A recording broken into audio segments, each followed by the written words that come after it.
porque son mulleres que todas coñecemos polo seu activismo e sobre todo a moitas que veñemos cara hoxe porque as coñecemos en redes. De feito, a moitas ni siquiera que sempre falo sin micro en la tele. Porque eso, que nunca as vimos en persoa moita xente, bueno, hoxe as tiñas virtualizadas por certos encontros en Coruña e tal, pero supoño que moitas ni siquiera saberedes como se chaman, pero bueno, hoxe o podedes descubrir.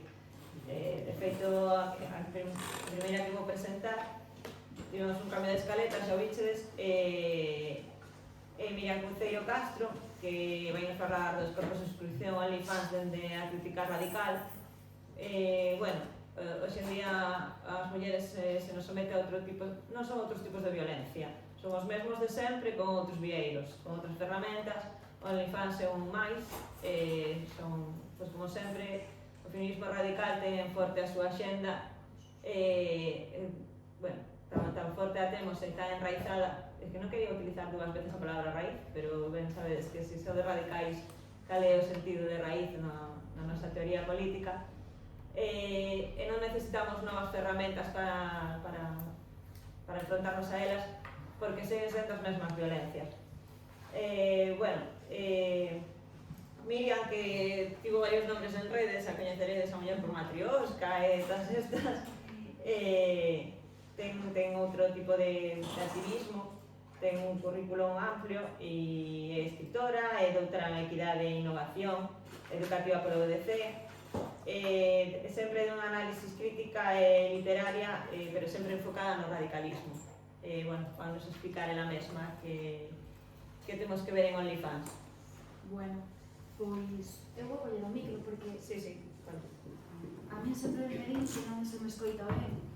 Bueno, iba a coller así, pero es moi de cantante de copla, non? Se o collo así na mano. Bueno, vai igual. Sí, non se queda mal. Nos gustan as cantantes de copla. É moi de folclórica. As escritoras temos un punto de folclóricas tamén, sempre.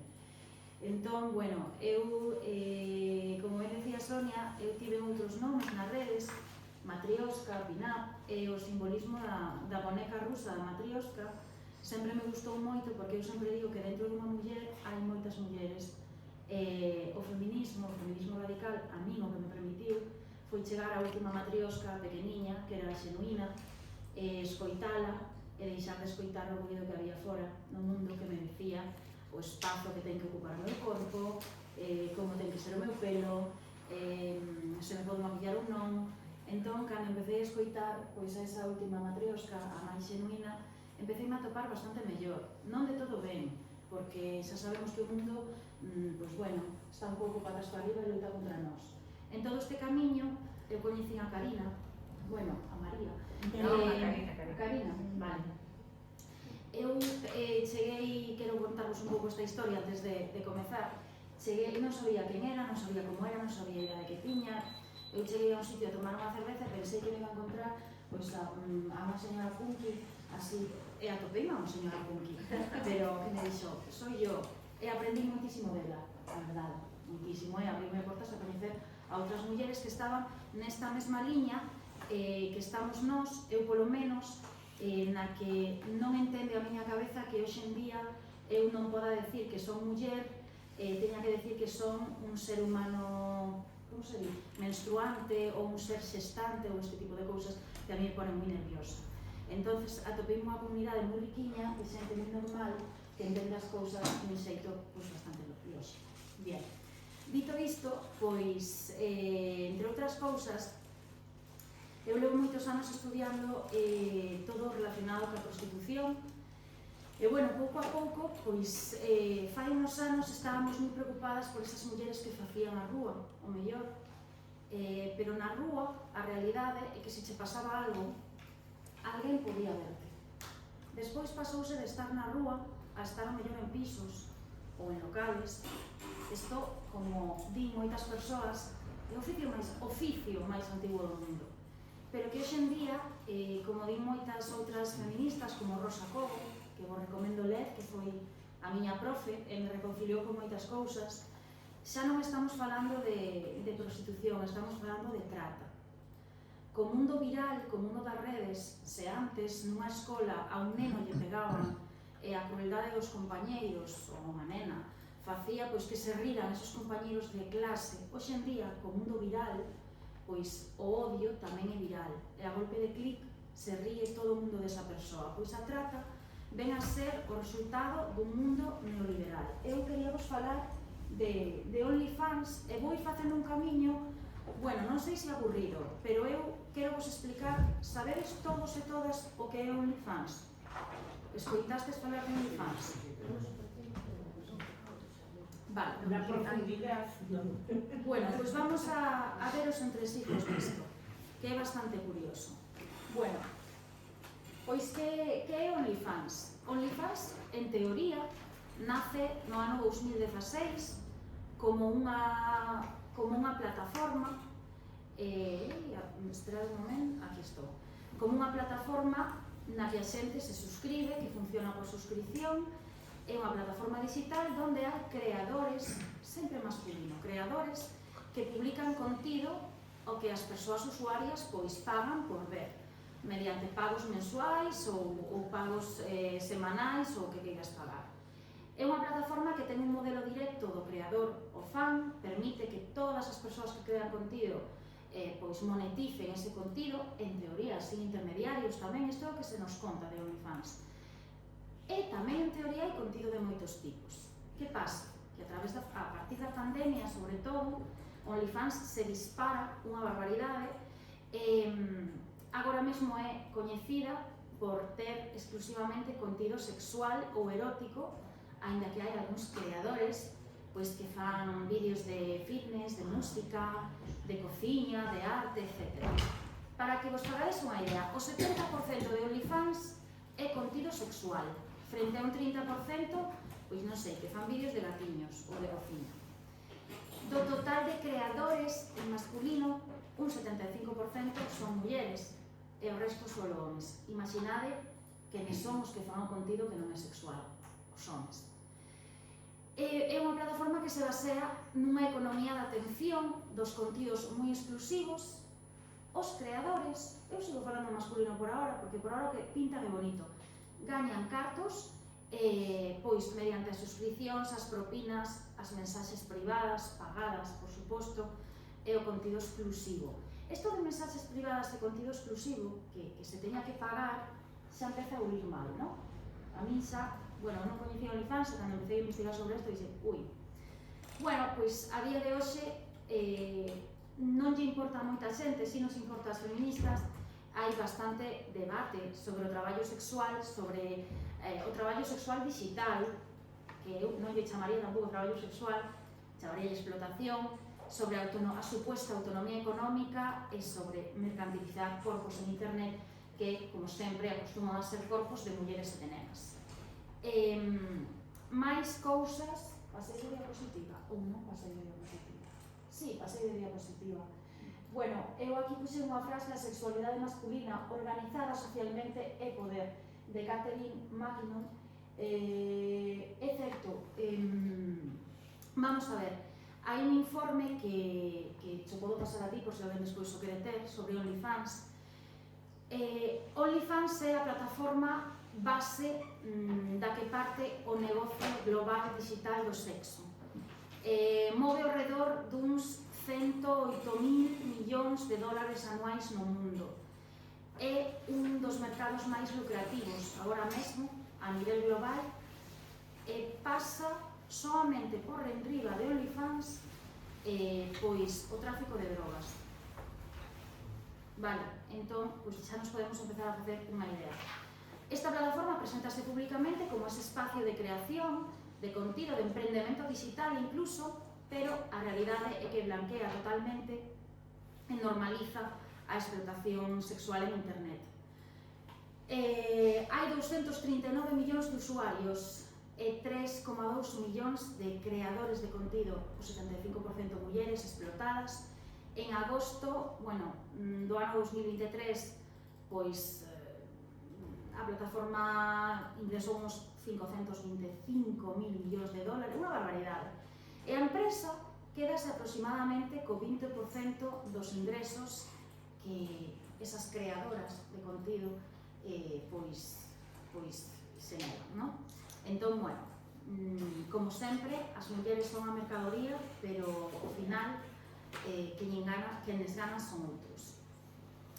Este informe tamén sinala que a maioría das persoas que consumen pornografía son homes novos, que empezan incluso antes dos 16 anos. Para mí son nenos. Para mí son nenos. E isto dispara a demanda deste tipo de plataformas.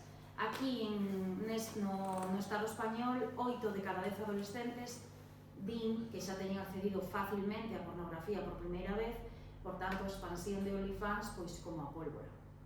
É moi curioso, as feministas, verdade que eu volvo a decir, sobre todo o feminismo radical, damos moitísima importancia á linguaxe. A plataforma sabe utilizar a linguaxe moi ben, porque utiliza eufemismos moi curiosos. A mulleres explotadas chamanlle creadoras de contido. Son mulleres explotadas. A xente que consume ese tipo de contido chamanlle fans ou suscriptores, para ocultar que realmente hai relacións moi similares ao sistema prostitucional de toda a vida que coñecemos todo o mundo. Aparecen unhas figuras bastante oscuras a través de OnlyFans, esas axencias ou eses managers. As axencias tamén acostuman a estar formadas por homes, e os managers suelen ser homes, que captan mulleres cada vez máis novas para que produzan ese contido e que, para obter beneficios. De onde veñen estas captacións? Que a min isto sí que me interesa moitísimo. Estas plataformas como OnlyFans promocionanse especialmente nas redes sociais tradicionais, nun Instagram, nun Facebook, nun TikTok, en TikTok sobre todo. Atraen a moitísimas rapazas cada vez máis novas con promesas de diñeiro rápido e de fama. A captación sempre suele ser desde un sitio máis vainilla, como suelo decir eu. Ninguén pensa que o mellor acaba en OnlyFans a través dun TikTok, pero é a realidade. Vou cambiar de dispositivo. Vale, perfecto. Non sei se escoitastes falar alguna vez, supoño que sí, do algoritmo nas redes sociais. Hai veces que vemos vídeos de decoración e despois sempre nos saltan vídeos de decoración ou do que sexa. A mí non sei por que saltan vídeos da familia real británica. Non vin nada, pero o algoritmo meu debe estar atrofiado. Da igual. Bueno, pois un algoritmo en redes é ese sistema automatizado de reglas, de cálculos, que decide que contidos nos vai a mostrar a nós. Que contido se nos mostra, a quen se nos mostra e en que orden se nos vai ensinar, non? O algoritmo non é unha fórmula sola, é un conxunto de modelos moi complicados que analizan datos e variables para predecir que é o que vos vai gustar e que é o que vais consumir e que é o que vai a facer que, sin darvos conta, estedes así facendo scroll infinito e que digades: Dios mío, pasaron 2 horas, non vos pasou a ninguén, só me pasa a mí. Menos mal, porque, en fin. En termos simples, un algoritmo é un sistema que vai decidir o que vemos e o que non vemos, sobre todo tamén o que non vemos. Isto nas redes sociais convencionais de toda a vida, que analizan con quen interactúas, a que lle das like, que comentarios pos, que mensaxes mandas, que tempo de visualización tes en cada publicación, con que frecuencia publicas, que relación tes cos usuarios ou que contido previamente consumiches. Isto nunha rede social normal, entre comillas, porque as redes sociais están aí, están creadas para ser adictivas. Non hai ninguna rede social que se creara para facernos máis felices a día de hoxe. Pero OnlyFans é distinto. O algoritmo en OnlyFans non ten nada que ver con isto. En OnlyFans, o sistema que teñen favorece as contas que están publicando constantemente, que están enviando mensaxes constantemente aos suscriptores, que suben contido constantemente tamén. A inactividade de calquera muller que este creando en OnlyFans penaliza, perde visibilidade, perde cartos. Entonces OnlyFans premia exclusivamente a quenes logran que eses fans manteñan a suscripción, estén mirando constantemente. OnlyFans busca captar Esa é a misión de OnlyFans. Entonces, en realidade, o crecimiento desta rede depende de captar xente en Instagram, en TikTok, pero o éxito é a promoción constante e a publicación constante. Entonces, estas mulleres que están aí están nun bucle infinito. Si deixas de publicar, deixas de ganar, e probablemente hai alguén por detrás que te está obligando, que te está un pouco acosando para que o fagas. Moitas contas de creadoras usan unha estrategia chamada funil sexualizado de atención, pois é poñer un contido un pouco suxerente nun Instagram que faga que alguén pulse e captar seguidores así. O algoritmo non é algo claro, nin é algo inofensivo, en OnlyFans moitísimo menos. Creo que cambiei xa, sí.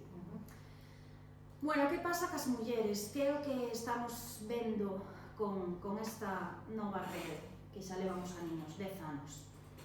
Pois que as mulleres non son as que obteñen os beneficios de explotar o seu corpo en comparación cos homes. Os beneficios en OnlyFans os vai a levar a propia plataforma, os intermediarios, que suelen ser homes, as axencias. Eses son os elementos que concentran todas as ganancias.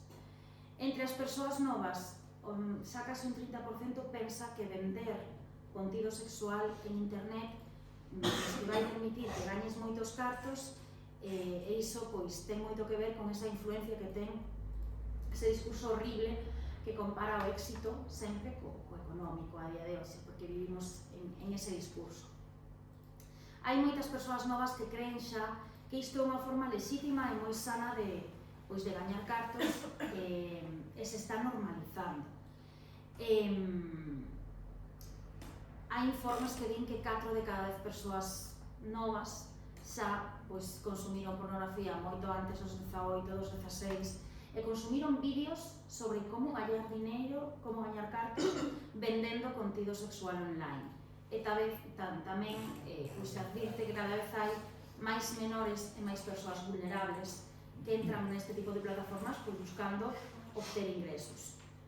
Hai unha narrativa detrás de todo isto do empoderamento, hai unha narrativa que xa escoitamos moitas veces, este mito da libre elección, yo elijo libremente, voy a hacer lo que me dé la gana, mi cuerpo es mío. Hai esa narrativa do empoderamento, de emprendemento digital, que pode ocultar o que hai detrás.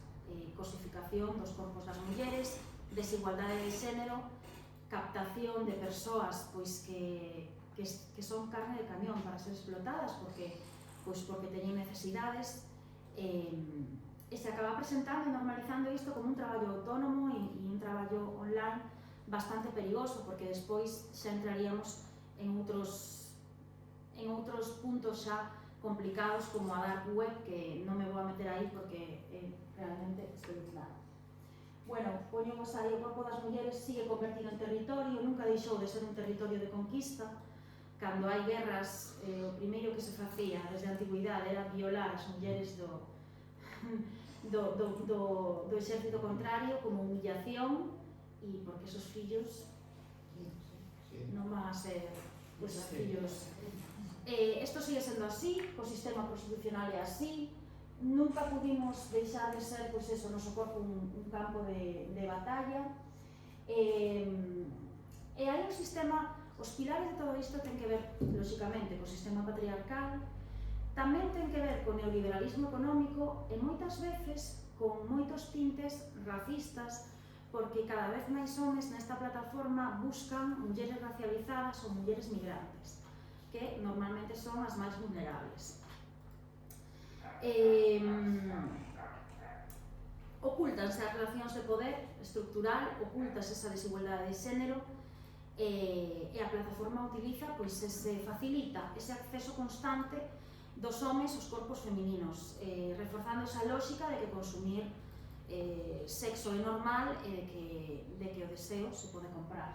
Eu non o creo, pero bueno. Máis cousas. Hai relación directa, aínda que estou buscando aquí está. Hai unha relación directa entre esta plataforma OnlyFans, entre a trata, entre a explotación, entre o crime, pero hai unha relación directa clarísima. A plataforma en sí di, bueno, somos unha plataforma, o uso que fagades dela non depende de nós, pero por suposto que depende, por suposto. Igual que outras redes sociais como TikTok, que está comprobadísimo que son adictivas, que moitos colexios de psicología pediron, por favor, que se deixase simplemente entre ese pase de dedo que facemos un segundo entre vídeo e vídeo, eso é suficiente para que o cerebro consiga desconectar e darse conta de que ao mellor leva 3 horas conectado. Non quero facer iso. Eu creo que as redes teñen unha responsabilidade. Aquí, bueno, con esta cantidad de billóns de euros, pois non lles interesa. A plataforma OnlyFans non está diseñada como plataforma de prostitución nin de trata, pero pode ser utilizada como unha plataforma de prostitución e de trata.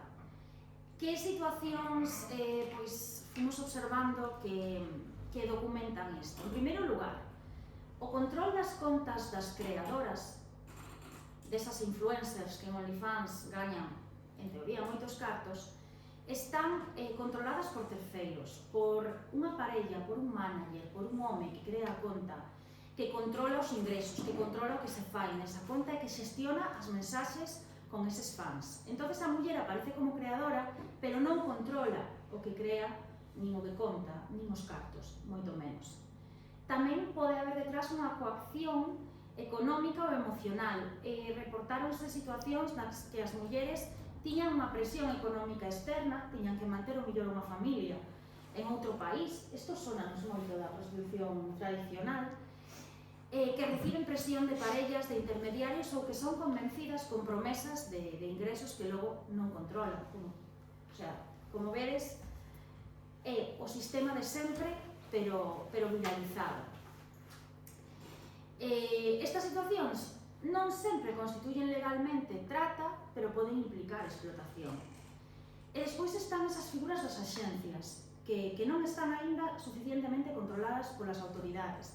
Nos últimos anos van nacendo empresas ou axencias que reclutan a estas mulleres cada vez máis novas, que xestionan os chats e o marketing e que se quedan co porcentaxe de ingresos que, por certo, nunca están nada claros. Entón, estamos ante un sistema de explotación sexual moi particular e híbrido, de prostitución que pode levar a prostitución offline, a pornografía e a explotación económica e, lóxicamente, esta plataforma é parte dese negocio de explotación. Bueno, non sei se cambiei, vale, aquí hai un relato. En o relato temos que, isto cortas un pouco, pero bueno, teríamos que estar atentos a quen paga, quen vende, que se vende realmente, que engaña, que significa sobre todo elexir cando estamos nunha situación de desigualdade, ou de terror, ou de medo, ou de nerviosismo, non eleximos igual. Esa autoexplotación que ten moito que ver tamén, OnlyFans, como vos decía, premia que a xente este, bueno, que as mulleres estén constantemente, pois, nun bucle de teño que publicar, como vou de tempo, vou ben? Vale, vale. Teño que publicar constantemente, teño que interaccionar constantemente. E tamén se normaliza, sexualizado todo, pois como cultura popular. O síntoma de todo isto, pois empeza co patriarcado, co neoliberalismo, con intimidades que realmente son para consumir, e, bueno, todo pode ser contido digital. Non sei se nos últimos anos vistes algunha creadora que hasta retransmitiu en directo o seu parto. Bueno, pois aquí todo, a maior desgracia, pode ser contido se ti monetizas, e a intimidade, pois, xa pode ser monetizada. A partir do feminismo radical, reflexións que se fan. Pois, para resumir, OnlyFans non é un empoderamento femenino, é reproducir dinámicas de negocio sexual. O porno xa existía, pero internet facilita que se acceda, que se consuma e que ese mercado sexual medre. Quenes están aí son mulleres moi novas e mulleres vulnerables, na maioría dos casos, E a pornografía e a prostitución son explotación e punto. E todo sistema, toda teoría que as defenda, que as intente blanquear, de verdade que non é feminismo, que é outra cousa. Poñedelle vos o nome. Punto. O feminismo busca acabar con este sistema de explotación. E a prostitución e a pornografía, pois, son explotación, punto. Para mí non hai discusión. OnlyFans reforza moitísimo que nos cosifiquen, que sexamos nós o mercado, e a libre elección, en realidade, pois xa sabemos o que agocha. Factores estructurais que son a precariedade económica, o racismo, a presión social e a violencia. A prostitución, sí, é unha práctica social antigua que cambiou coa globalización, co capitalismo, históricamente foi unha institución patriarcal e agora pois hai persoas que nos queren facer ver que isto é libre, que non pasa nada, que isto está todo moi ben e que o benestar das mulleres pode estar aí, cando realmente o convirten nun sector económico, nun eixo económico global brutal. Actualmente temos que analizar isto desde onde queren que o analicemos, desde a economía, porque move grandes cantidades de cartos e o fenómeno está sostido sobre eses tres pilares que vos decía, o patriarcado, o capitalismo, o racismo e a supremacía cultural moitísimas veces. Dende o feminismo radical non queremos esa forma de subordinación sexual das mulleres, afecta ás creadoras, pero tamén nos afecta a todas como grupo, creo eu. E ademais esta plataforma, este mercado sexual digital está conectado pois con esa economía criminal que inclúe captación, redes de tráfico e redes de explotación, que ven a ser o que pasou toda a vida. Hai argumentos realmente pobres que a veces temos que escoitar, que a prostitución se legitima porque é que é inevitable, que é natural, que é o oficio máis antigo do mundo, que hai unha ausencia sexual masculina. Nós non temos ausencias sexuales, sostienen ellos. Entón, aquí se naturaliza este fenómeno, se saca do debate político e se presenta como parte da naturaleza humana. É moi normal que aquí teñamos que vender nós os nosos corpos. Entón, pois acabamos hipersexualizadas. Como podedes ver, a mí OnlyFans non me gusta nada. ¿Os disteis cuenta? Vale. Pois o capitalismo contemporáneo que nos trae, eu negome moitas veces a facer cousas como a falar de feminismos, con ese eu falo de feminismo e punto, porque de verdade que cando din que a mellor victoria do diablo é dicir que non existe, para min a mellor victoria do fascismo e do patriarcado é disfrazarse de feminismos, de aliades con E e de cousas con E que me poñen francamente moi nerviosa porque nos borra do mapa. E aquí estamos, e se hai un sistema patriarcal é porque está baseado en cousas que só nos temos como mulleres, que esa explotación sexual, a explotación reproductiva, etc. Entón, bueno, para rematar, todo o que blanquea a prostitución, este mercado do terror, captación de nenas e mulleres, explotación, para mí non é feminismo, é outra cousa. Poñelle vos o nome.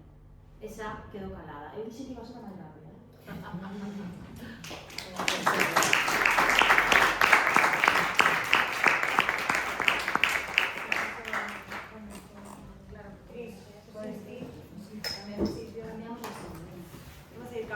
Show de caderas. Vou levar todo aquí. Cógeme el pasaje de quito.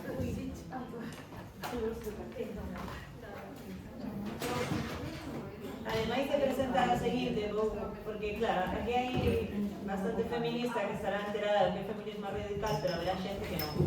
A mellor os homens da sala non saben moi ben o que é o feminismo radical. E esas son as radicales. Sí, seguro que o sabes. Non é un feminismo radical de extremos, o sea, non somos misándricas, non vamos a facer fogueiras con homes e moitísimos ni campos de reeducación. É o feminismo sí, sen apelidos, pero en este século tenemos que poñerlle outra vez o apelido, porque ven sendo o feminismo que vai a raíz da opresión, de aí radical, de raíz. non destres mismo, que máis ou menos queda ben explicado, non? Que viches que Miriam facía moitas veces referencia a elo e ao mellor se perdía un pouco. E bueno, a axenda radical, que é a axenda feminista desde séculos, pasa por aí, por abolir o xénero, por abolir a prostitución. Si podemos resolver pronto outra vez os problemas técnicos, a ver, Ari, pregunta. Claro, Sí, si queredes non facer iso, sí. Sobre o que estaba a falar Miriam de OnlyFans, estou moi de acordo con todo o que dixeches, pero sí que, bueno, máis como a cuestión, un apunte, non sei como chamalo, parece moi interesante como te centras no engano anterior a OnlyFans, pero tamén penso que é interesante o engano posterior, porque moitas destas mulleres que chegan a OnlyFans despois como que se ven metidas en problemas maiores, non? Claro. Incluso pues, de violencias, de que les descubran os datos persoais e as poidan amenazar ou acosar ou atacar, agredir físicamente. Teñen tamén, polo que sei, non sei ti que o miraches máis saberalo, pero lin algunha cousa de que tamén teñen moito problema, por exemplo, de filtración de vídeos privados. De esos vídeos que venden por privados que logo poidan acabar en Foscap ou en... Sí, de feito, fai pouco en este país houve un caso de unha cantante, bueno, que era que é sobriña de Rocío Jurado, de, non sei como se chama, Rosario Moedano, ten OnlyFans esta muller. Sí, o cara que usa non sei, pero pues, hubo unha mensaje, ela mandou alguén pagou, porque además isto é adictivo, é como, aí tamén ven outra cousa, ven un problema de adiccións similar á ludopatía. Alguén paga por, manda unha propina, ti estás creando un vídeo directo, e entonces alguén manda unha propina para que ti fagas algo. Bueno, pues esta muller, alguén pagou por unha mensaxe privada dela e revelar as fotos. Tivo amenazas, se non pagas estes cartos, pois isto sairá a público. Eso é unha parte moi importante deste negocio que conecta pois radicalmente, vou utilizar esa palabra, con outras cousas máis escuras. Ninguén sale indemne de unha plataforma así. Eu cando recordo, non sei se vos acordades do programa Quién sabe donde, fai moitos anos, miña avoa, cando eu era pequena, sempre decía, ten cuidado con esto, ten cuidado. E miña avoa tiña moito medo das sectas, non sei por qué, que te captaran para unha secta. Que salían moitos desas Sí, porque era moi difícil. Claro, pero que eu agora vexo un Instagram, por exemplo, que é facilísimo, que te capten para as constelacións familiares, non sei que, isto outro tal, todo moi new age, e digo, Dios mío, pero é que antes era moi difícil que te captaran a secta, ahora é moito máis fácil. E para isto, pois é desde onde se capta. Bueno, a mellor había sectas que estaban máis institucionalizadas e te podían coller nos colexios religiosos, por exemplo. Bueno, claro. El Opus Dei, Sí, non quería decir, se había alguén en la sala, pero non puedo pensar. Sí, o hai que O que pasa é que sí que agora hai moitas redes, algunhas que non coñecen nin os pais, porque sabemos que Reddit, por exemplo, é un lugar de captación para o que sexa. Para todo. É que pais de mediana idade, máis ou menos saben que é Reddit. Moi poucos.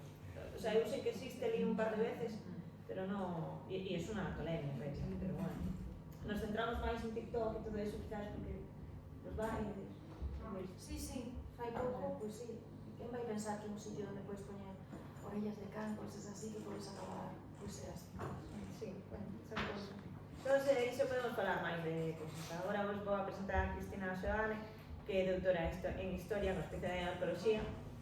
É especialista na cultura material dos castros do noroeste peninsular, que é unha cousa que moitas veces falamos en redes, agora que estamos de moda de los libros que saen dicindo as mulleres tamén cazaban, home, nun pobo de 20 persoas, cazaba hasta os cativos de 3 anos, porque non vas a decir, no, tú no, te quedes na casa de colar. É unha cousa que Cristina moitas veces desmente en redes e tal, e seguro que os vai interesar moito o que vos vai contar na súa ponencia. Contanos, Cris. Bueno, pois, primeiro, gracias pola invitación, Sonia, e o Ateneo. Bueno, en primeiro lugar, hai que decir que é moi importante como se artella o discurso con respecto ás mulleres, tanto na arqueoloxía como na historia, en xeral, porque as imaxes que se nos dan das mulleres no pasado están moi basadas en estereotipos, pero en estereotipos do século XX ou do século XIX, pero non nunha realidade material, porque a realidade material amosanos outra cousa. Bueno, empezamos con unha viñeta un pouco simpática, pero que ao final sí que imos ver que isto sí que é un chiste, pero que en manuais supostamente serios, en libros de texto de historia de rapaces de primaria, bueno, así va a ser, deixan bastante que desear.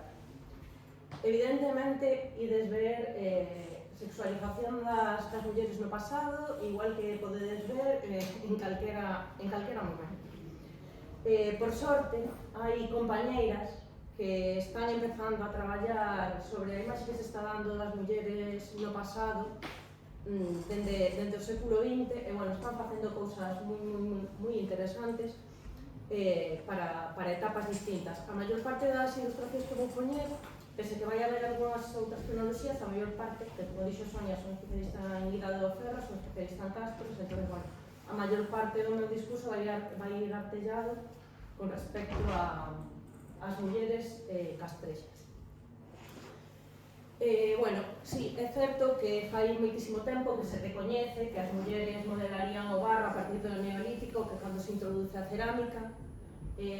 Bueno, a postura na que está esta muller modelando, moi cómoda non é. O vestido, bueno, digamos que, en fin, enseña máis que tapa. Sobre todo, a comodidade da muller para estar aí traballando é maravillosa. Non creo que no neolítico para cazarse vestida con un cacho de tela mal posto no corpo, porque corre e eso non. Para modelar de xeonllos, non lo veo. Pero bueno, eu teñome posto a modelar, de xeonllos digoche que non. Despois, como vedes, as poses son completamente actuais. O vestido co seu escote atado ao pescozo, moi cómodo, para ir recoller, porque, bueno, este é outro estereotipo que se leva repetindo moitísimo na historia e na arqueoloxía, que nas sociedades paleolíticas nas que predominaba a caza e a recolección de alimentos, dicíase que os homens cazaban, as mulleres recolectaban. Pois aquí tedes unha estea de recolección típica, que sí, é o vestido moi cómodo, e, bueno, que decir da cazadora do lado. Bueno, en fin, sexualización unha vez máis e mercantilización do noso corpo. A ver, empezando xa a meternos con Idade do Ferro, isto é un estereotipo que imos ver repetido durante moitísimo tempo, que son as mulleres tecendo, as mulleres modelando, todo en ámbito doméstico, e os homes son os que forxan, os que traballan fora, os que traballan nas terras. Cando sabemos que nunha sociedade deste tipo, que depende tanto da agricultura, toda a sociedade participaría, desde a infancia, nenos, nenas, adultos de todas as idades, avós, quen fora, aí participaba todo o mundo. Non podemos restringir as persoas a un solo nivel, como é o doméstico, e fano coas mulleres sempre. Volvemos ao mismo, modelan no ámbito doméstico. Hai un investigador que na súa tese de doutoramento analiza quen sería quen modela as cerámicas nos castros, e na primeira etapa de creación dos castros atribúelle o modelado das cerámicas ás mulleres porque se cree que é unha produción doméstica. Xa na fase final da cultura castrexa, cando as formas das cerámicas se van complexizando e a produción se vai estandarizando, nese momento este autor xa lle outorga ese papel aos homens, porque claro, xa non é unha industria tan doméstica. Entonces, como non é tan doméstica, pois entonces xa metemos os homens aí. Pero se vos fixades tanto nesta estea como na anterior, elas están nun ámbito doméstico, eles están fora traballando. Esta é unha reconstrucción do castro da vida cotidiana do Castro de Viña, Bueno, ao marxe de que os traxes non son moi acertados históricamente, digamos que, bueno, aí vedes os homes cargando un xabarín aquí, as mulleres levando todo o peso na cabeza, os homes cargando peso, todos os homes cargando pesos, incluso un neno aí abaixo, e as mulleres todo na cabeza, como se estuveramos en pleno século XIX, en pleno século XX, que non digo que non portearan cousas na cabeza, que é máis probable que sí, pero se vos dades conta, isto é unha sociedade rural calquera da Galicia do século XX. Aquí volvemos ao mismo. Os homes teitando, as mulleres levando cántaro de auga na cabeza, bueno, ese collar é maravilloso. Están todas depiladas. É unha cousa alucinante, sí. O sea, as representacións son moi estereotipadas e se os fixades as expresións que teñen as mulleres, os peiteados, todos son moi do século XX. O sea, non estamos indo a idade do ferro en realidade. Bueno, agora vou empezar con unha serie de ilustracións que fan o arqueólogo André Pena, que é o arqueólogo de Narón. Bueno, digamos que fai reconstruccións da vida cotidiana nos castros. Bueno, neste caso hai unha muller vendendo sardiñas, hai un mallo, aí se vos fixades, posto no medio, hai hasta xente bailando unha muñeira detrás, todo moi da idade do ferro, verdad? As mulleres están coa comida, cos queixos de tetilla, o sea, estamos facendo aí un totum revolutum un pouco extraño. Bueno, a ampliación da escena anterior, que temos hasta a pulpeira con un caldeiro de remaches da idade do bronce, porque ese caldeiro é típico da idade do bronce, pero pono a finais da idade do ferro, pero temos hasta a pulpeira, o sea, de todo. O sea, as mulleres van estar, como ides ver, ao largo de todo isto van estar cociñando, van estar tecendo, pero non están participando da festa. Se vos fixades que non está participando da festa son os homes, tanto na anterior como nesta. Na seguinte o mesmo, aí vedes as mulleres que están falando entre sí e tal, pero sí que son as proveedoras de alimento. Os homes levan a leña aí de casualidade, e bueno, están aí bailando, incluso levan hasta o traxe de guerreiro, van ataviados co traxe de guerreiro hasta nas festas. Curioso que levan o escudo, a espada, o casco, levan todo na festa tamén. Pero as mulleres van vestidas con toquilla, como se fora o século XX, o sea, unha cousa... Bueno, o pano na cabeza, e que non sei como describir. Non fora a peluquería isto. No. Bueno, estas tres ordes que vedes aquí son as da sociedade medieval. Pero este arqueólogo traspasa a idade do ferro. Pon un druida, pon un par de guerreiros, pero non sei por qué a este ferreiro, que en teoría é un ferreiro, ponlle a roda do carro detrás. Bueno, bien. Pero así representa as mulleres. Delicadas, moi femeninas, moi guapas, estupendas, moi esbeltas, nada rechonchas, nada non comían patatas. Non, o sea, non comían nada. A cintura de 3 centímetros me encanta. O sea,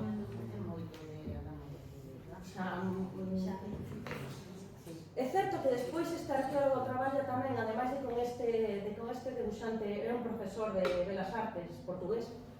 Cando traballa con unha rapaza que se chama Eva, a cousa cambia un pouquiño, pero claro, moitas veces hai que ter en conta que as debuxantes e os debuxantes de ilustración arqueolóxica traballan asesorados por arqueólogos e por arqueólogas. Entón, moitas veces non fan o que queren, fan o que lles piden.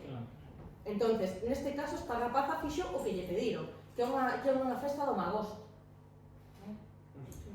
Fixo o que lle pediron, unha festa do magosto e unhos mallos. Bueno, vemos que hai cabanas en construcción, tal. Se vos fixades na horta que nos están traballando son os homes, as mulleres están paseando, aí arriba, onde o carro das vacas. Despois hai outra muller aquí axudándolle a un a bañarse, se vos fixades aí arriba, onde o barril. Bueno, volvemos ao estereotipo de homes guerreiros que van en procesión con mallos. Bueno, as festas dos mallos, bueno, en Idade do Ferro como que non, pero bueno. Estamos nunha reconstrucción dos castros de Neixón. Se vos fixades, outra vez o home está forxando, as mulleres están tecendo ou están moendo. Nunca jamás van a estar facendo outra cousa que non sexa iso. Bueno, máis se dá de que se supón que é un viaxeiro no tempo, como da gravata, o tal como as visten, con ese palabra de honor ali á esquerda, está moendo, ten unha postura moi cómoda para moer, e ademais ese vestido maravilloso para estar sachando e para estar aí no campo, bueno, e os nenos espidos. Bueno, Non sei. Aquí se vedes a exageración do home guerreiro pola exageración, o sea, exageradísimo. A muller que aparece aí con unha capa rosa, supónse que é unha especie de sacerdotisa así mística. Despois hai aquí outra muller con un escote que lle chega casi non sabemos a donde. E o cinturón. Sí, bueno, o cinto, bueno, sí, é un pouco fantasioso, pero non é o peor. Se vos fixades tamén, casi sempre os que levan as xoias son os homes. Nunca lle poñen unha xoia a unha muller neste tipo de ilustracións. Non sei por qué, pero non o fan. Esta, por exemplo, esta ilustración está no Museo Arqueolóxico de Asturias. Bueno, polo menos está un pouco equilibrado, ela vai tapada. Xa bastante. Pero bueno, ainda así, se vos fixades, eles son homes moi peludos, co pelo largo, con barba. Elas están, como decía antes, Sonia, moi pulcras, moi depiladas, son moi delgadas, son estupendas e maravillosas, moi esbeltas. Bueno, aquí sí que leva xoias ela, pero, bueno, sí que é certo que nas estatuas dos guerreiros galaicos a roupa que leva aquí é bastante acertada porque está sacada das estatuas dos guerreiros e, bueno, a iconografía aquí está moi ben sacada. Pero, bueno, as mulleres, pois, bueno, poñenlle escote unha vez máis, sin mangas, bueno, ese tipo fino, outra vez. Esa tela. No, a tela sí, a tela está testemunhada, As telas con cadros están testemunhadas, o sea, eso, os estampados non me chaman a atención, a mí o que me chama a atención é se eles son sempre moi fornidos, sempre con pelos largos, sempre con barbas, elas non, elas están moi pulcras, moi amañadas, moi vestidas, incluso hai algunhas que parece que hasta levan maquillaxe na cara, o sea, unha maravilla. Esta que se ve en grande, bueno, supoño que veredes mellor vos tamén, pero bueno, hai unha muller aquí cociñando no lar, aquí hai outra moendo, despois hai un home forxando, un home cargando leña. Os homes están facendo os traballos pesados, elas están no seu sitio, que cociñando, de feito, coa muller que está cociñando hai nenos, está coidando os nenos tamén. Isto é unha reconstrucción do Castro de Chan de Brito que fixeron para os compañeiros de Ágora e Arqueoloxía. Bueno, polo menos aparece a infancia tamén reflexada, que tamén moitas veces non aparece, cousa que é importante. Hai outra cousa que vos ides dar conta, segundo vai pasando imágenes, que é que as mulleres que aparecen sempre son todas novas. Pode aparecer algunha nena, pero non aparece, van a aparecer ancianos, van a aparecer homes de idade avanzada, pero non van a aparecer mulleres. Mulleres da idade do ferro non envellecían nunca. Unha cousa moi curiosa. Estas ilustracións fixéronse para unha exposición itinerante que se fixo no Museo Arqueolóxico Nacional en Madrid, no Museo de Prehistoria de Valencia, no Museo de Pontevedra, que se chamaba Galaicos, un pobo entre dous mundos. E, bueno, neste caso, pois, bueno, estas son, sí, imaxes estereotípicas, aí vedes o ferreiro co peito descoberto, as roupas, bueno, non están moi mal para tal, bueno, esta non está moi mal, pero para que vexades que se poden facer cousas ben e cousas moi mal nunha mesma exposición. Isto supónse que é un banquete da Idade do Ferro. Eles están brindando, están comendo, están servindo, elas están servindo a mesa. Eles están servindo a mesa e están pendientes de que les teñan que beber, que comer, pero xa se encargan eles de dar boa conta do banquete. Aquí, se vos fixades, unha vez máis, esta é unha reconstrucción dun castro de León. As mulleres están cociñando, moendo, os homes están fora. As mulleres están dentro do fogar. É unha cousa moi curiosa. Volvemos ao mismo, esta ilustración tamén é de Galaicos, e tamén volvemos ao mesmo, as mulleres moendo, os que están, se vos fixades aí, vamos a ver, está a vosa esquerda, son os nenos os que están codando. Bueno, non estaría mal de todo se non miramos que, xa digo, os homes siguen aparecendo fora e as mulleres siguen aparecendo dentro dos fogares, dentro do ámbito doméstico. Poño estas reconstruccións das vivendas, aínda que se ven os personaxes moi pequeniños, porque para que vexades que sí que as meten no ámbito doméstico, deixanas dentro cando os homes están fora do complexo. Se vos fixades, os guerreiros con escudo están fora da unidade doméstica. As mulleres e os nenos están dentro. Esta outra reconstrucción dun castro, creo recordar que era o castro de Borneiro, se mal non lembro. Bueno, o tema é que a muller está aquí, está cuidando dun bebé, o home está facendo cestos, outra muller está modelando, os homes están teitando as casas, porque as mulleres nunca axudaban a teitar, non sabemos por qué, pero non axudaban nunca. Cando temos fotos dos anos 20 que testemunhan que as mulleres participaban, por exemplo, na reparación de camiños e de estradas, pero na Idade do Ferro non o facían.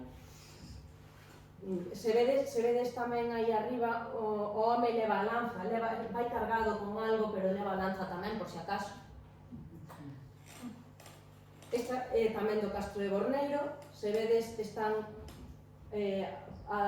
na única ilustración, porque aquí había unha muller asesorando ademais dun home, e se vos fixades aquí dentro da cabana hai un home moendo, pero un home maior, un home da avanzada idade. Por iso digo que ides ver homes maiores, pero non ides ver mulleres maiores. Volvemos ao mismo, a muller cuidando do neno, é un ancián, pero hai o avó, pero a avó non existe, o sea... Aquí, pois bueno, volvemos ao mismo. Hai unha muller cocendo no pan, hai unha muller moendo, o home está aquí cogando, esta outra muller pois estará retando castañas ou o que estea facendo. O sea, todas están facendo cousas, sus labores, digamos. Isto está no Museo de Arqueoloxía e Prehistoria de Vilalba.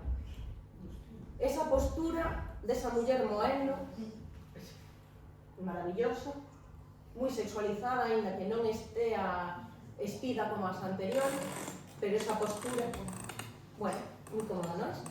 Esa muller está tecendo de xeonllos, porque para que poñer un banco? Non existirían, supoño. Os homes están forxando unha vez máis, o sea, os homes son os que se encargan de facer as ferramentas. Se vos fixades, non hai unha sola muller que estea producindo. Simplemente están en casa. Volvemos a ese estereotipo da muller oleira, que sí que é certo que moi probablemente foran elas as que fixeran as olas, sí que é verdade, pero vemos que se repite unha e outra vez ese estereotipo. Volvemos outra vez, a muller e a nena están na casa facendo a comida, pero el vai vestido de guerreiro. Este é un museo virtual que hai da Idade do Ferro, e mostra sempre o mismo. Os homes, xa digo, elas cociñan, incluída a nena. Os homes siguen sendo guerreiros, siguen sendo metalúrxicos, siguen producindo. Agora, douselles por producir tamén ilustracións con IA. Sí. Bueno, encántame que, bueno, en fin. O tema é que, claro, a IA colle os datos das ilustracións que xa están feitas por seres humanos, co cal colle ilustracións de humanos e repite os mesmos estereotipos. volvemos a ver un anciano, pero seguimos sin ver unha sola muller da idade deses homes. Non hai unha. Esta é dos anos 50. Que recluíban a unha muller ao ámbito doméstico nos anos 50, pois cabe dentro da lógica do momento. Pero vedes que non era só nos anos 50. A día de hoxe faixe o mesmo. Non sei se coñecedes todos, pero bueno, nos poboados da Idade do Ferro, moitos deles había saunas. Neste caso, esta é a sauna do Castro de Borneiro. Vou ir pasando varias imaxes e ides ver que nas reconstruccións das saunas non vai haber unha soa muller. Solo parece que as usaban os homes. Homes. Os escultores tamén só eran homes. As mulleres están preparando os pigmentos porque as esculturas estaban policromadas e se vos fixades esa muller que está vestida de vermello aí, esa muller está preparando os pigmentos, pero eles son os que tallan, eles son os que fan as esculturas, eles son as que os van policromar. Elas só están axudando. Axudan, nada máis. Bueno, pero porque está axudando a limpar o que ele fixo.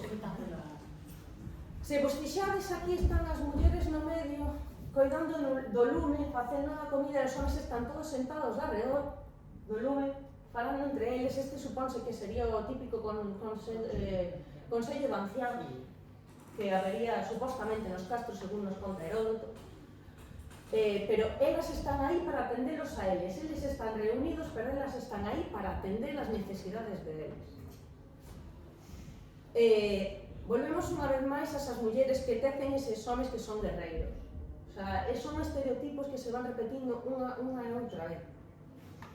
Volvemos outra vez ao mismo. A muller está axudando a teitar, pero ela está abaixo, non vai ser que suba e lle bote unha man. Non. Aquí volvedes a ver que os homes debían de pasearse coa espada e coa lanza todo o día. Porque están sempre, permanentemente. As mulleres van co cesto a todas partes. E volvemos outra vez a esa imaxe deses homes rudos e demais, pero as mulleres son como moi... O sea, para ser mulleres que están traballando no campo todo o día son como moi pouco fornidas, non? Sí. Bueno, esta é das poucas ilustracións nas que hai unha muller de avanzada idade, pero, eso sí, o guerreiro sigue aí e a muller sigue tecendo. Cando está de sacar da casa. Por lo menos xa algo é algo. Ao parecer, as mulleres nese momento tamén eran redeiras xa. Xa eran as redeiras. Eles ian pescar, pero elas xa eran as redeiras. Xa eran as redeiras. Pero tamén, que nes afumaban o peixe, que nes secaban o peixe tamén eran eles. Hai unha persoa aquí, que eu creo que é unha muller anciana, que está mirando para eles, simplemente mira. Non está facendo nada, está aí termando da leña, polo que se ve. O sea que, volvemos unha outra vez, aquí está aventando o gran, están moendo, hai un grupo de mulleres, pero se vos fixades, o grupo de mulleres que está coa nena, aí á esquerda, esa roupa para moer, con esa especie de manta, cruzada alrededor do corpo, que vos parece, unha maravilla, é maravilloso. Esta ilustración está no Parque Arqueolóxico da Cultura Castrexa en Santibrán de Las. Ao marxe de que a ilustración, bueno, a muller que leva o bebé parece moito maior do que sería. Bueno, non está nada lonxe da realidade, porque en aquel momento as persoas dirían moito maiores do que serían. Pero se vos fixades, unha vez máis hai un neno, unha nena, un bebé, unha parexa e un home de avanzada idade. A muller tampouco está. Bueno, esta é maravillosa. Esta é maravillosa. O sea, non sei como describila. Como realista, É que non sei como describir a sexualización enorme que ten esa muller, ese corpo desproporcionado. Vai vestida de guerreira, eso sí, cambiaron o estereotipo e vestiron a muller de guerreira, pero a cambio de cambiar o estereotipo, bueno, a saia non pode ser máis curta e máis sexualizada non pode estar. O sea, é impresionante. Porque, bueno, xa o dibuixo de ele se las trae, pero, bueno, é que o dela é... Inda por riba están pisando un petroglifo, cando os petroglifos son da idade do bronce, estamos falando da idade do ferro, pero, bueno, en fin, eso xa son cousas para... Algo que me preocupa especialmente, como lle enseñan as crianzas, como era a vida na idade do ferro. E se vos fixades, nos bolechas, hai unha muller que está facendo esa manicura con unha bata rosa. O sea, maravillosa. E o gorro de baño. Sí, o gorro de ducha, está maravilloso todo. Despois hai unha muller que leva os pendientes de ouro aí para moer, e tamén ten unha postura moi cómoda para moer, moi cómoda, pero, bueno, polo menos aparece a boa. Imos dar gracias que aparece a boa. Arriba á esquerda están metendo pan no forno, se vos fixades, aí unha muller que saca a cabeza pola tal, pero os homens están aí detrás dunha mesa falando entre eles. Elas están traballando, pero eles non. Elas están, pero en ámbito doméstico, aquí facer a comida mentre eles están na taberna. E preocúpame, como lles enseñan a imaxe aos nenos, porque vemos unha vez máis como as mulleres están levando a auga, o sea, siguen sendo as proveedoras de alimentos, siguen sendo as proveedoras de tal, e os homens siguen sendo os guerreiros, ese estereotipo que se sigue mantendo ao longo do tempo. Pero que non só son nos contos infantís o que está pasando isto, porque os bolechas non deixan de ser contos e cómics para nenos, igual que os barbanzáns. Estos son os barbanzáns, que me olvidei de poñelo, perdón. Estes da esquerda son os barbanzóns, que son unha reconstrucción do castro da vida no castro de Baroña para explicarles aos nenos. Habería un oso no castro de Baroña? Como? Habería un oso no castro de Baroña, que hai un oso. Mira, eu xa non mencionei o oso porque, bueno, trátase de mencionar as mulleres. Bueno, pero peor é que nos libros de primaria aparecen así as mulleres. Este é un libro de primaria. Isto é un libro de primaria. Que vos parece esta muller facendo lume aí sentada? Isto aparece nos libros de primaria. Totalmente. O sea, estamos vendo unha imaxe, ademais de moi actual, o sea, poñenlle a un neno de 8 anos, máis a unha nena de 8 anos, esa muller facendo lume nun libro. Porque isto é do traballo de Andrea Mouriño, que analizou como se reflicte a prehistoria galega nos libros de historia da cativada e mete medo. O sea, mete medo como lles ensina. Sí, este é do 2025, este traballo da Andrea é do 2025. Solo collín esta parte do traballo porque o resto mete medo. O sea, é todo nesta línea. O sea, elas siguen sendo as que están cociñando, as que están moendo, siguen sendo as que levan esos vestidos, especie de manta cruzada por diante, porque nos llega para trabajar comodísimo. Bueno, o atuendo da muller do paleolítico da dereita de todo é maravilloso, pero, bueno, nada como a postura da muller que está facendo lume, o sea, alucinante. Por sorte, as cousas están cambiando, gracias a moitas compañeiras. É que hai que decirlo, son as compañeiras arqueólogas as que están cambiando esta forma de presentar as mulleres. Empezan a encargarlles ilustracións a outras mulleres, o cal se nota moitísimo.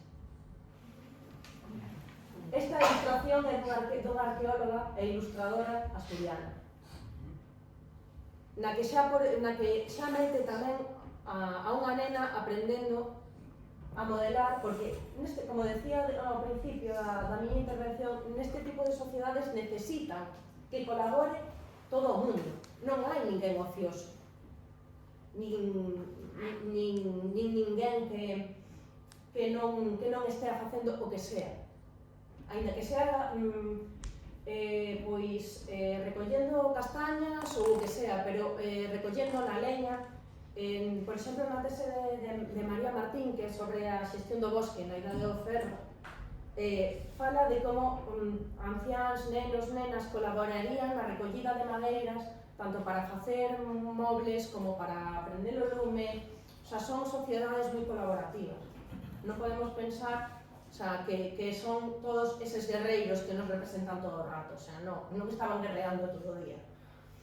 Evidentemente, bueno, é que vai haber varias ilustracións de Esperanza porque son maravillosas. Primeiro, porque son moi boas e segundo, porque se basan en evidencia arqueolóxica. Está reproducindo exactamente o que a arqueoloxía nos di. Non hai nada de invención aquí.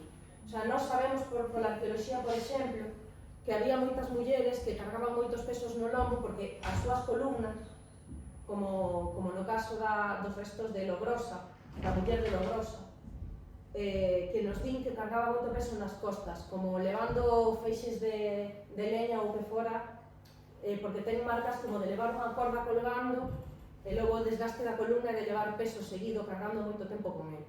Entonces, bueno, vamos vendo que bueno, gracias a estas compañeiras imos vendo outro tipo de cousas.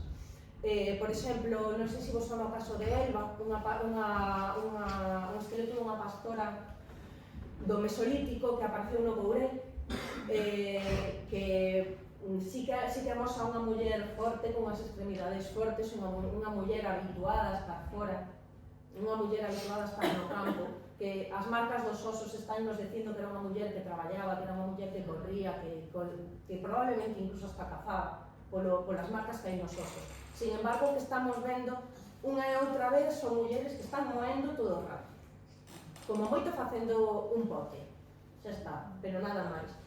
Estas compañeiras están facendo que incluso se empecen a mostrar pois a realidade da vida.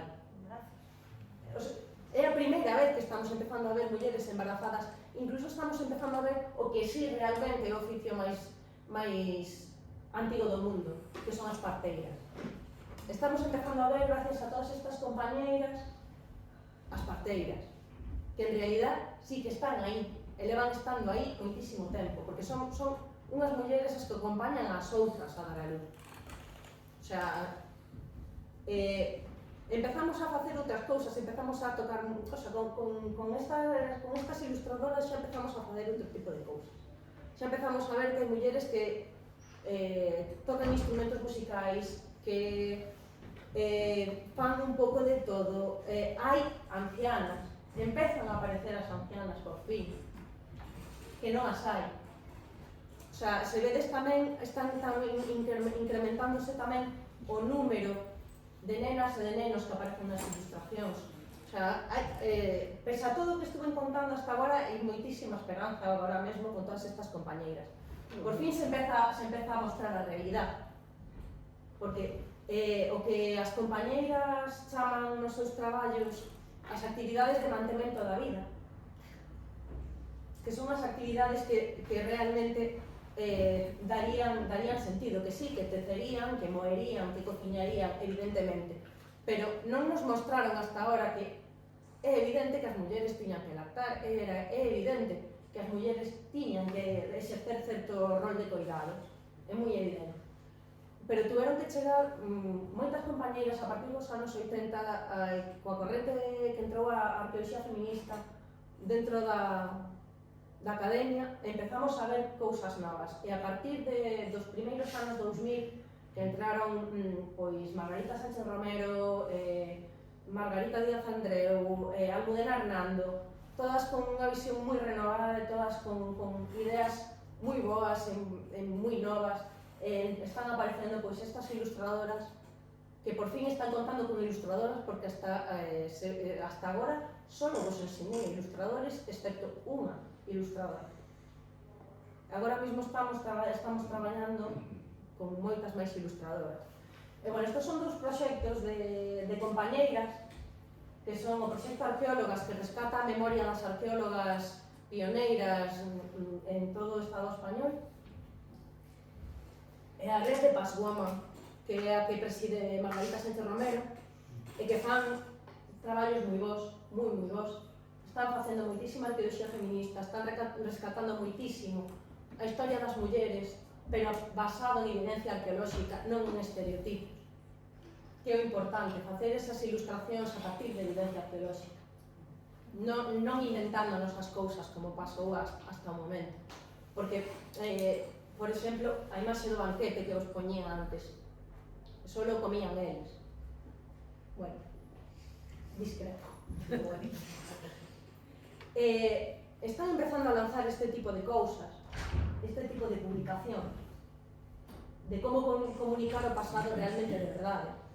O sea, tiveron que chegar todo este grupo de investigadoras para que por fin se lanzara unha guía para decir hai que meter a senectude, hai que meter a infancia, hai que meter as mulleres e todo tipo de actividades con respecto ás mulleres. Non son as que nos interesan, que son tecer, moer e cociñar, que é como nos presentan sempre, porque son os estereotipos que predominan desde a Idade Media. Entonces, pois bueno, e nada, simplemente ensinarvos un par de libros de algunhas compañeiras que son moi interesantes para ir meténdose en fariña. A creación do patriarcado é un clásico de Gerda Lerner, é maravilloso, pero é un clásico. El hombre prehistórico es tamén unha mujer, é moi bo, moi bo. Está baseado en evidencia arqueolóxica focal, está moi ben. Margarita Sánchez Romero, que é catedrática de arqueoloxía na Universidade de Granada, non só divulga para as mulleres, senón que está empezando a divulgar para as nenas. Está empezando a ensinarles que a prehistoria pode ser de outra maneira e que as mulleres se poden ensinar de outra maneira e non como lles ensinan nos libros de primaria como nos amosa Andrea Mourinho. E xa está, nada máis. Moitas gracias.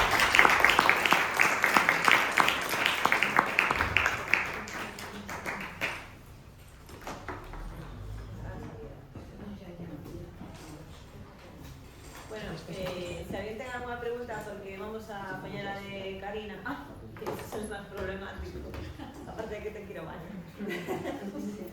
Alguna pregunta para Cris ou para Miriam? Eu teño unhas cuantas, non ten ninguén? Podedes facer sin problema ningún. Pois eu teño unha. Claro. En la construcción del pasado sí que hai unha perspectiva de sexo, ¿no? De xénero, pero tamén ás veces non está influída por la creación de clase, é dicir, Completamente. cando se di, es que as mulleres, a incorporación das mulleres ao mercado laboral, según a estrutura capitalista, Sí, claro, evidentemente. porque as mulleres sempre ven así. Claro, por suposto. De feito, por exemplo, bueno, estiven falando, xa que amosei as ilustracións da compañeira de Esperanza Martín, están facendo un traballo moi guai, están empezando a amosar a mulleres traballando ouro, a mulleres traballando bronce, están empezando a sacar as mulleres do redil no que nos meteron. O sea, están empezando a amosar que as mulleres realmente sí producían. E que non só producían o que queren que produzamos, sino que iban moito máis alá. Pero que teñen que chegar todas estas compañeiras para que as cousas cambien. Porque si, por moito que as ilustradoras, si que asesoras, se quen asesora os debuxantes é o típico arqueólogo de turno que solo cree que é importante representar os homes, pois claro, a boa muller a mellor non está de acordo co que está facendo, pero ten que facelo porque ten que comer. Entonces, bueno, por exemplo, o home que fixo as ilustracións de Galaicos, que son a do banquete e outras varias, este home ten traballos moi bons, pero por qué? Porque traballa coas Paz Woman. Traballa coas Paz Woman e as Paz Woman dille, eu quero que me poñas nenas, nenos, quero mulleres ancianas, quero mulleres facendo todo tipo de actividades, non quero mulleres solo tecendo, quero mulleres facendo de todo. Entón, claro, influe moito tamén quen asesora, non só quen debuxa. Por exemplo, en Galaicos estaba asesorado por dous arqueólogos que son para dar si se comerá. Bueno, hai un que, bueno, en fin. Bueno, a ver... Estas cousas hai que saber. No, a ver, o compañeiro Xus Fallán, bueno, compañeiro Xus Fallán, bueno, é o típico arqueólogo estereotípico, bueno, que se ves a súa tese de doutoramento que é de idade do ferro tamén, é que todo o rato testosterona pura. Eu non sei como definir a testosterona por todas partes. Bueno, non sei se ten unha pregunta, pero teño unha curiosidade. Sí. Non sei se tedes falar algo mal.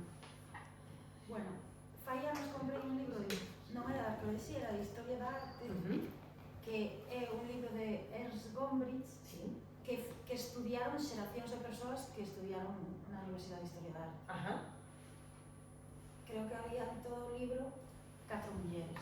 Pode ser, Si chegaba é bastante, a ese número. é bastante, é Fai, fai sabía. recordando o teu traballo, fai tempo, pois, unha muller argentina fixo como unha especie de performance que se chama Feridas Viejas Sí. e dedicouse a coller ese libro de Gombrich, iba arrancando follas e pegando outras. Sí.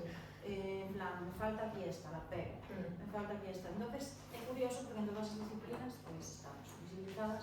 En arquitectura, bueno, na arqueoloxía, pues, non se pode ver máis. Como era da miña Pois se nai, te contara a nosa situación como arqueólogas na profesión, Bueno, te diré, porque é unha profesión de máis misóxina. sí, Por sí, exemplo, sí. nas excavacións arqueolóxicas, eles están excavando, nós estamos lavando material na casa.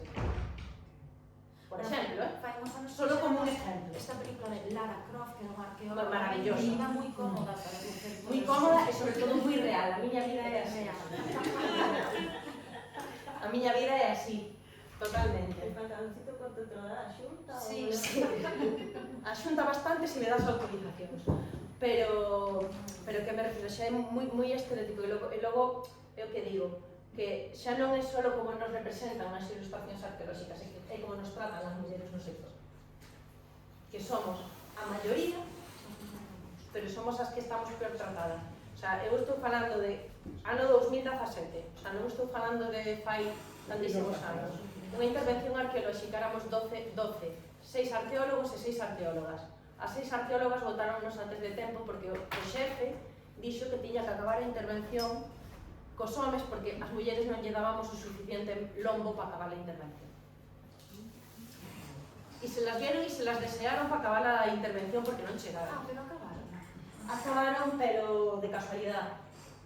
Pero votáronnos a nos primeiro, e a excusa do xefe foi esa, que non lle dábamos o logo suficiente.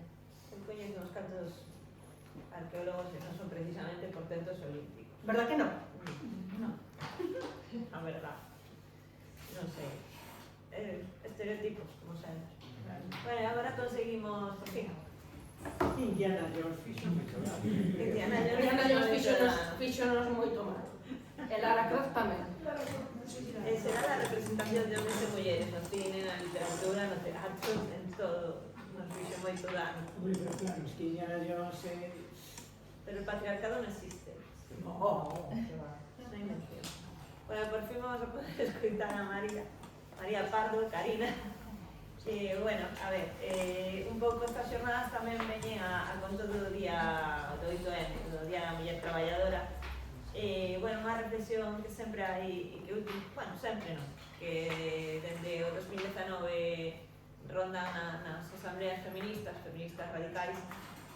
E si sigue sendo caído o día, si é unha ferramenta e hai que abandonala, si temos que ceder espazos ou non temos que cedelos, si nos vamos aos cuarteles de invierno xa recuperaremos, si funcionamos en paralelo. Bueno, é un debate, o feminismo sempre está debatindo, creo o único movimento social realmente horizontal e realmente crítico consigo mesmo e coa sociedade, e por eso sempre estamos pues, como estamos, e ás veces parece que nos estamos peleando, pero non estamos peleando. E bueno, María, que se me foi moi raro chamarme María. Karina. Bueno, tengo unha proxectora profesional moi amplia, licenciada en Filosofía e Ciencias da Educación, pero casi todos a coñecemos máis ben como articulista en el común, donde eu tamén sou articulista, por certo, hai que facerse publicidade. E bueno, tamén estamos todas na PFRG, que é a Plataforma Feminista Radical Galega. Bueno, creo que dixen ben, porque sempre digo as siglas como me dá la gana. É verdade, sempre digo mal. Hoxe dixen ben, genial. Bueno, esa é unha das cousas polas que tamén me facía moita ilusión que viñeran, porque quería que as compañeiras da plataforma viñeran a Ferrol e as coñecerades e vos coñeceran. E bueno, por fin vamos a escoitar a Karina, que nos vai falar do Día Internacional da Muller Traballadora, o ITM, entre a reivindicación e a celebración. Bueno, muchas gracias a todas y a todos por venir y gracias a la Atena por invitarme. Y ahora yo me voy a meter en harina teórica de esta de la FEA. Yo es que claro, iba a ser la primera y iba a ser la más árida, pero resulta que soy la última después de las anteriores que fueron como bastante más entretenidas y más apetecibles. yo eso, me voy a meter un poquito en harina teórica. Bueno, a ver, a mí me gustaría empezar con una pregunta, que bueno, que ya tiene respuesta. ¿Sigue siendo necesario el Día de la Mujer Trabajadora? Sí. Sí, vale, bien. No había tanto debate. No había debate. Iba a decir yo, al mismo nivel que es el Día Internacional contra la Pobreza y tal, bueno, pues ya me habéis chafado el discurso. Vale, venga, perfecto. Pues sí, sigue siendo, ¿no? Las mujeres, bueno, lógicamente como cualquier grupo oprimido y discriminado, necesitamos un día para reivindicar los derechos que nos faltan y para visibilizar nuestra lucha. Entonces, nosotros, ¿no? en España, claro, ahora está un poco la duda de si realmente somos un país que tenemos ya a nivel legal garantizados todos nuestros derechos, etcétera, etcétera, y si sería necesario continuar reivindicando muchos derechos que bueno, que igual ya están conseguidos desde la Constitución o desde los años 90.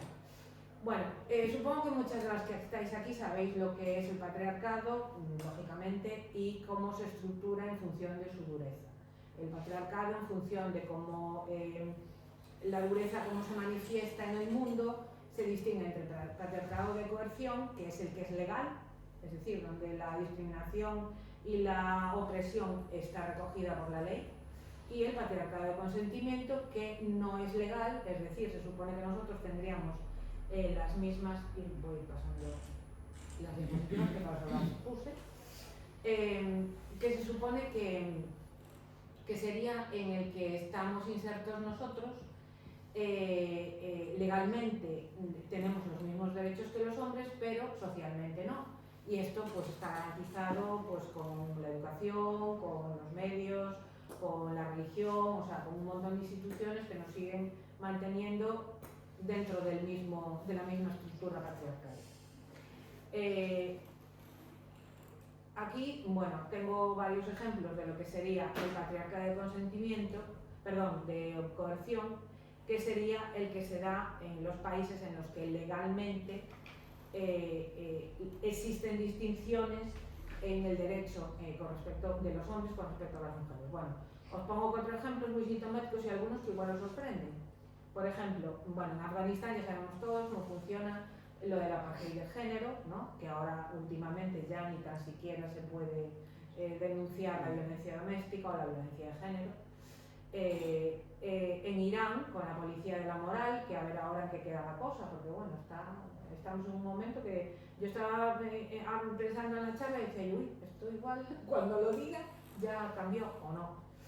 Pero aunque no lo creamos, bueno, en estos países, en los países de Oriente Medio, Arabia Saudí, Emiratos Árabes, etc., legalmente el derecho es distinto para los hombres y para las mujeres. Ellas necesitan la tutela masculina, siguen necesitando la aprobación de los maridos para poder hacer un montón de cosas. Están apartados a nivel de espacios, ¿no? Pues yo qué sé, recuerdo que el año pasado en el Mundial, o creo que fue en el Mundial de Qatar, que se criticaba, había habido problemas, que las mujeres no podían ir a los estadios, bueno, pues ellas estaban por un lado y ellos estaban por otro. Ir fueron, pero claro, fueron como fueron. Incluso, por ejemplo, hay a nivel de derecho penal, el adulterio está perseguido para ellas, pero para ellos no, porque además también existe la poligamia en estos países, con lo cual es lógico que no haya una persecución en ese sentido. Pero también es sorprendente en otros países que nos parecen muy evolucionados, como Japón, donde sigue existiendo patriarcado de coerción. Por ejemplo, en las leyes sucesorias japonesas sigue existiendo la prevalencia del varón con respecto a la mujer. Y no solamente... Bueno, eso también ocurre en el Reino Unido, que la cosa tiene su guasa. En el Reino Unido la sucesión, sobre todo de títulos nobiliarios y todo esto, sigue prevaleciendo el varón con respecto a la mujer. Pero en el Japón no solamente es eso.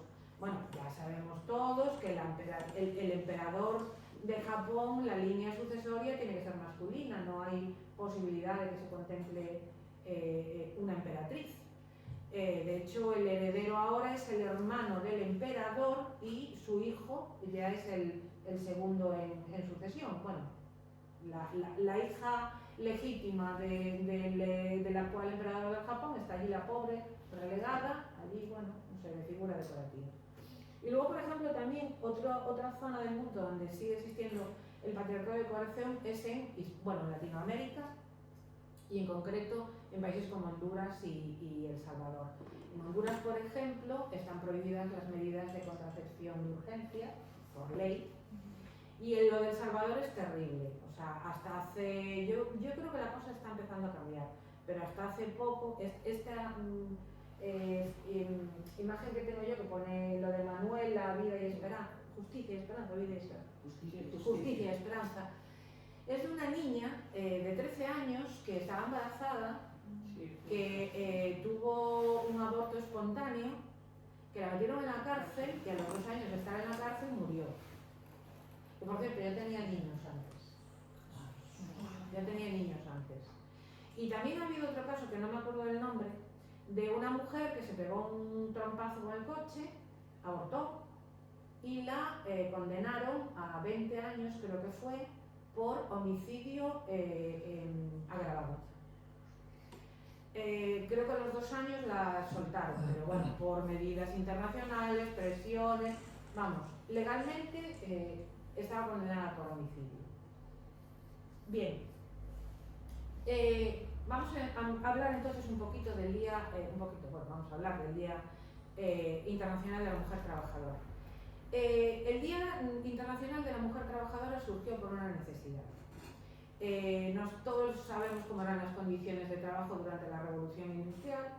Las mujeres eran un sector muy valorado dentro de la industria textil, pues tanto tejidos como plancha, como lavandería, etc.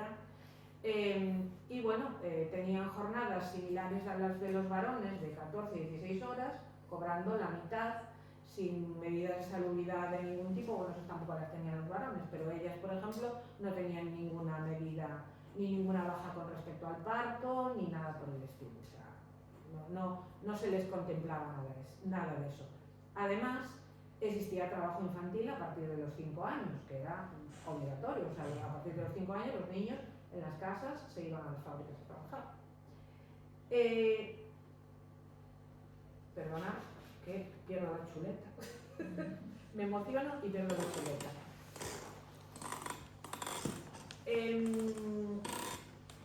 Cuentan algunas crónicas que el 8 de marzo de 1857, cientos de mujeres trabajadoras de las fábricas textiles de Nueva York salieron a la calle a protestar por medidas de mejora de sus condiciones laborales. Pedían cosas así tan descabelladas e inusitadas como, por ejemplo, tener unos horarios que les permitieran dormir, que les permitieran hacer las tareas de la casa, que les permitieran amamantar a los hijos y, por ejemplo, que también estuviera prohibido el trabajo doméstico. Esta movilización o esta manifestación de las trabajadoras del textil se saldó con 120 mujeres muertas por la represión policial y bueno, una situación como bastante problemática, conflictiva con respecto a los derechos que ellas solicitaban. Pero lo que sí pasó fue que ellas continuaron haciendo esas manifestaciones alrededor del mes de marzo, febrero, hasta que ya en el año 1864 se creó el primer sindicato feminista, que en concreto era, lo voy a copiar a leer, el Collard Laundry Union, de Nueva York. En el año 1909 se celebró ya el primer Día Nacional de la Mujer en Estados Unidos, siendo este declarado el 28 de febrero por el Partido Socialista de Estados Unidos.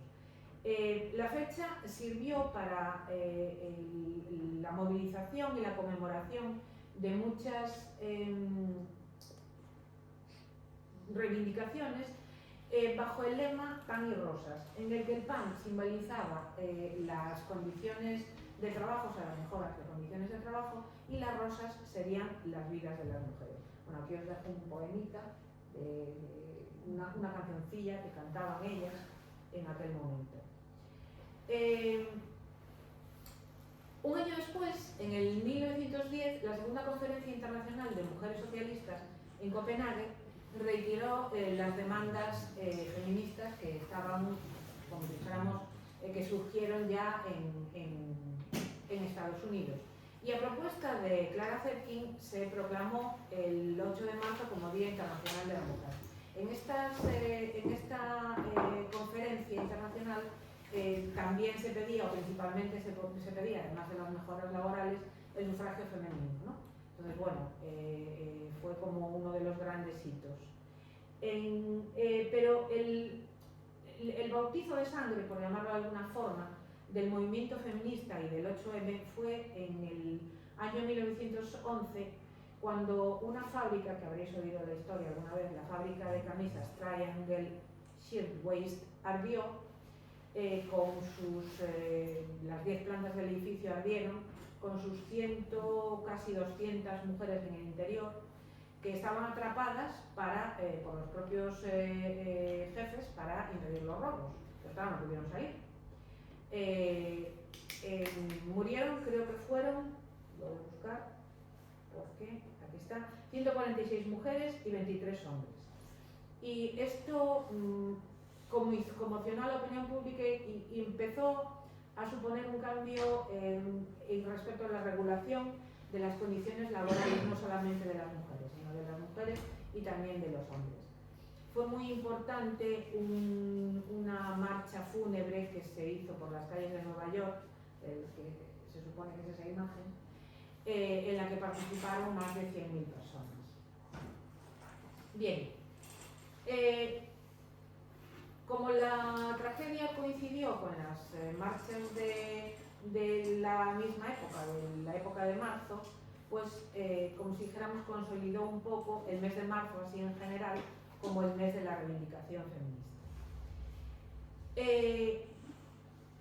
Durante la Guerra Fría, bueno, desde 1911 hasta el inicio de la Primera Guerra Mundial, se extendió el Día de la Mujer Trabajadora por más o menos toda Europa, ¿no?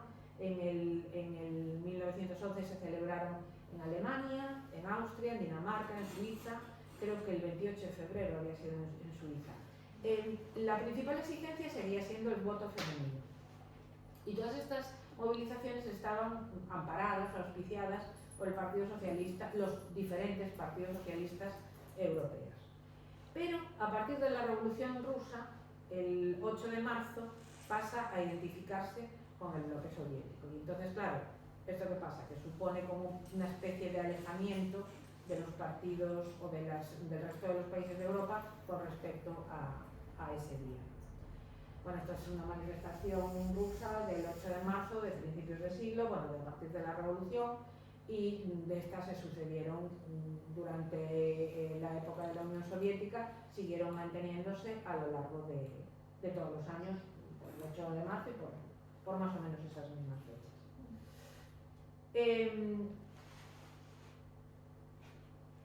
Durante la época de los 50, en la posguerra, en Estados Unidos es la época del macartismo. Bueno, sabéis más o menos lo que es el macartismo, ¿no? Es el movimiento aquel político que se dedicaba a perseguir a todos los comunistas o todo lo que oliera a comunista por todo Estados Unidos. Pero no solamente tenía una finalidad política, sino que también establecía y consolidaba lo que era el ideal de mujer patriótico, de ama de casa suburbana. Esto sería el modelo de mujer de los años 50, que bueno, hemos visto en millones de películas y en millones de carteles, sobre todo anuncios de la época y tal. De Kellogg's, sí, bueno, de muchas. Las películas de Doris Day. Pues de una película de Doris Day voy a hablar ahora. Este modelo patriótico tenía de particularidad, o se utilizaba a nivel propagandístico en contra del modelo de mujer profesional e independiente que no quería adoptar estos roles, que se asimilaba más al extremismo.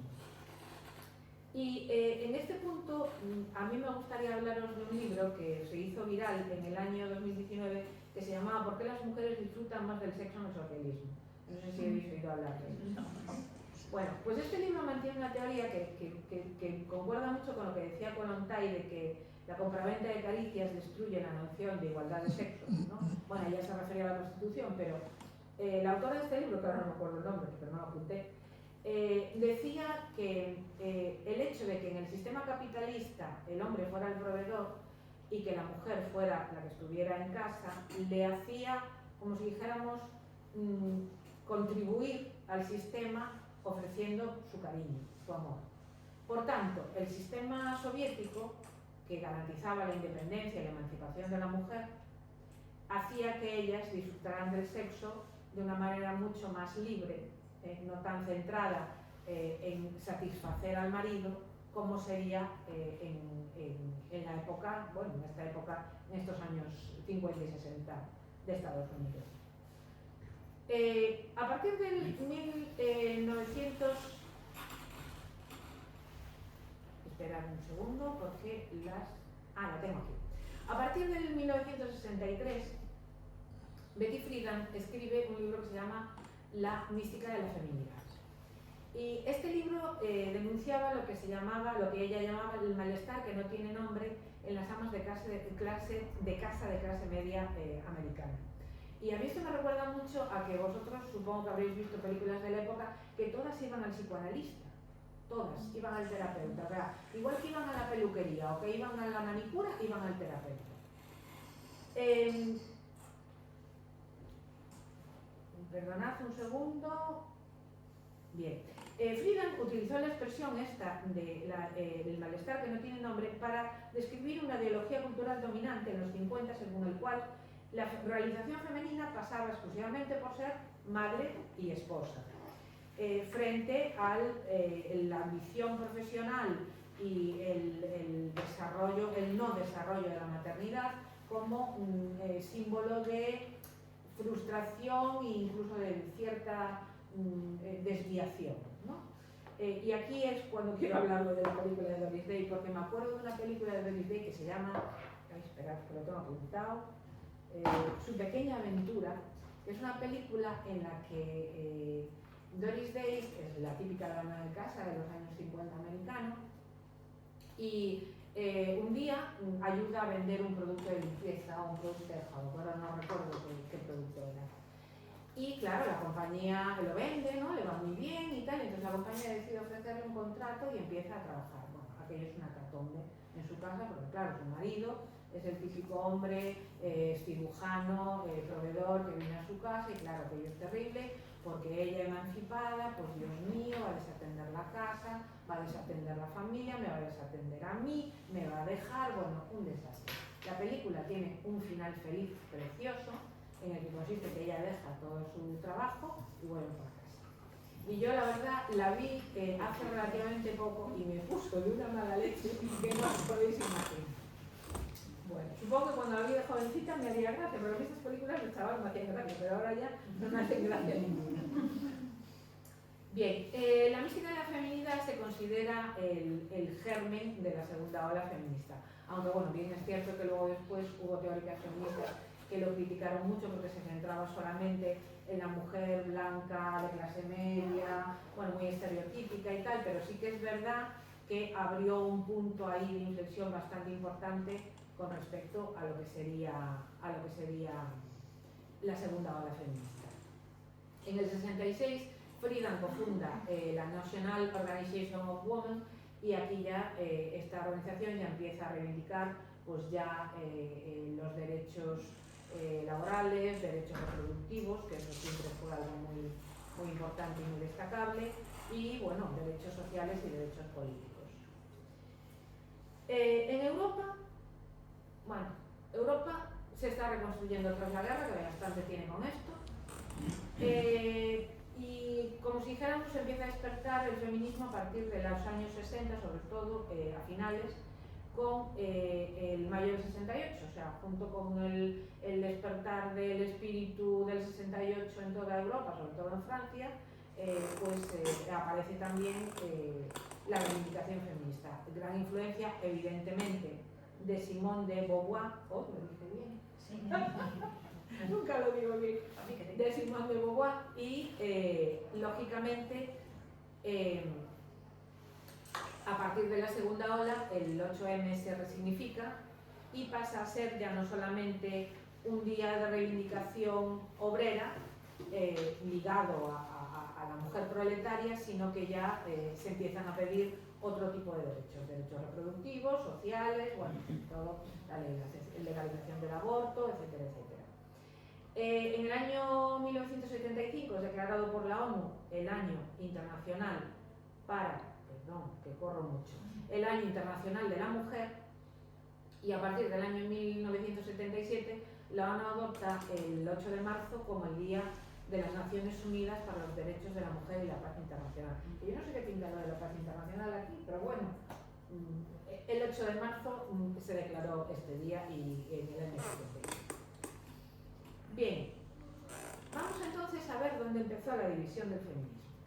Esta división del feminismo que vemos ahora plasmada en dos manifestaciones, dos concentraciones, una que quiere una cosa, otra que quiere otra, una que se expresa de una manera. ¿Qué? A veces tres.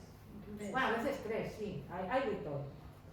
Bien, el germen de la división del feminismo podríamos situarlo en lo que se llamaron las sex wars feministas, que eran unos debates dentro del propio feminismo radical, del feminismo de la segunda ola, dentro de finales de los 70 y principios de los 80, que giraban en torno a la pornografía, la prostitución, el BDSM y sobre todo la libertad sexual y la censura.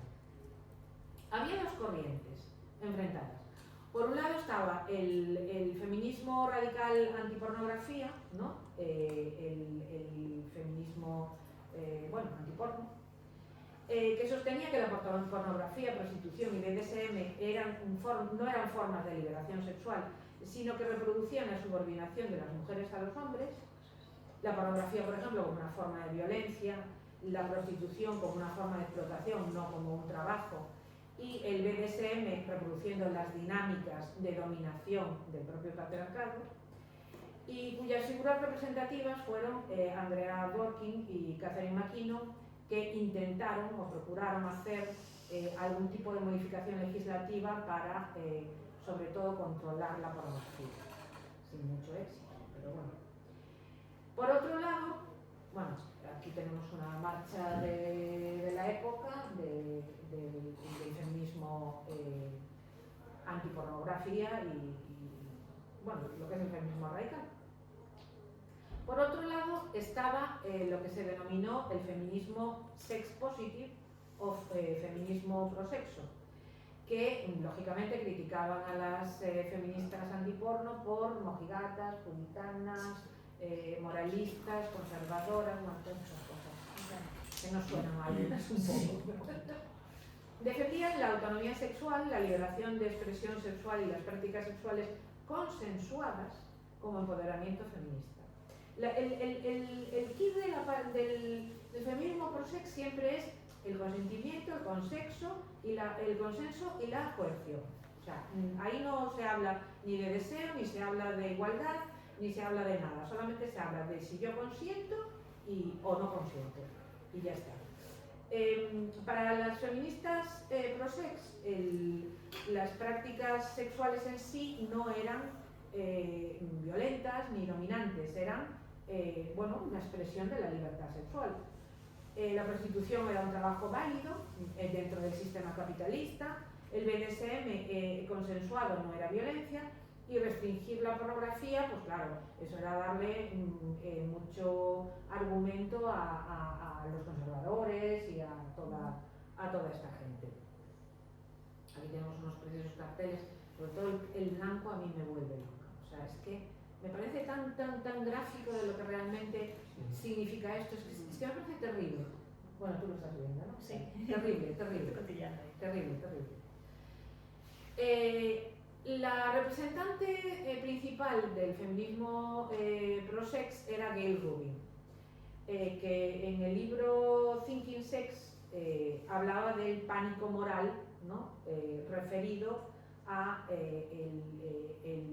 dentro del feminismo a la contención de la libertad sexual, lo como dice Rosa Cobo, el libertinaje. Me encanta el libertinaje sexual, porque es que es lo que es, o sea, el libertinaje sexual. Y ahí es donde se produce el primer quiebre importante, porque la opresión ya no se habla de lo que sería hombre-mujer, pasaría a ser normatividad sexual versus disidencia sexual, ¿no? Evidentemente las sex wars acabaron con la segunda ola feminista, claro, como la conocemos. Bien, pero el momento clave de la división, o sea, cuando realmente se destruye todo el marco teórico tal como lo conocíamos hasta ahora, es en los 90 con Judith Butler. Judith Butler en, ¿cómo es? El género en disputa, ¿no? Es que lo tengo en inglés, pero no me acuerdo de la traducción. Da un paso más allá de Rubin. Rubin cuestionaba la jerarquía sexual, pero Butler directamente cuestiona la naturaleza del sexo. Para Butler, el género, ¿no? Porque ella distingue entre género y sexo o no. O sea, llega un momento en que ya no lo distingue.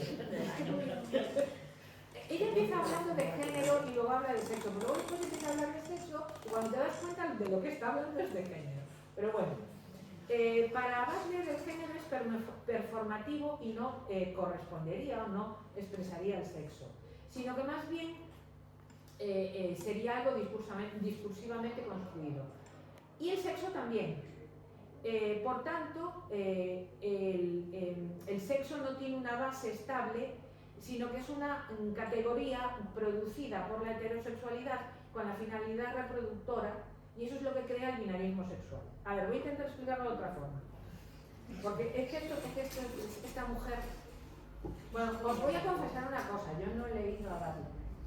Qué suerte, qué suerte. No lo he leído, o sea, lo he leído artículos, yo me he leído a Preciado, no, sí, pero es que Preciado es muy clarita. Sí. Preciado se lee muy bien, o sea, Polve Preciado se lee muy bien, entonces claro, ella cuando explica lo de Butler lo entiende de maravilla, pero leer a Butler es imposible. A Butler se la ha criticado mucho porque su farragosidad en el fondo escondía carencias en el discurso, porque claro, lógicamente no hay por dónde coger, pero bueno, ella es muy profunda. Es muy profunda. A ver, voy a intentar explicarlo. Para Butler, por ejemplo, cuando nace un niño, el hecho de que tenga pilila o vulva no es más que una característica como el color de los ojos o como que si tiene la forma determinada de los dedos. Es la sociedad y la forma en la que ese niño luego de mayor se establece dentro de la sociedad lo que hace que sea hombre o mujer o no binario. De manera que no es necesario, o sea, no existe una correlación entre esos genitales con lo que luego es la expresión masculina o femenina. Generalmente suele coincidir, ella también lo reconoce, que generalmente suele coincidir, pero a veces no coincide. Entonces claro, cuando no coincide, entonces ahí esa no coincidencia suele ser, pues yo qué sé, ¿en cuánto está estimado las personas intersexuales en el mundo? Las personas que tienen pero un 0,8%, algo así. Eso se agarra a ello como un clavatiento y a partir de ahí ya es cuando se crea, pues eso, el sexo fluido y bueno, y hay que asignarlo, no observarlo, bueno, todo esto que esta señora se le ocurrió decir. Lógicamente, y a mí me encanta esta teoría, es de un señor de esta frase, que se llama John Amix y que es un tuitero o un internauta, no es un académico, pero es que os lo juro que es brillante.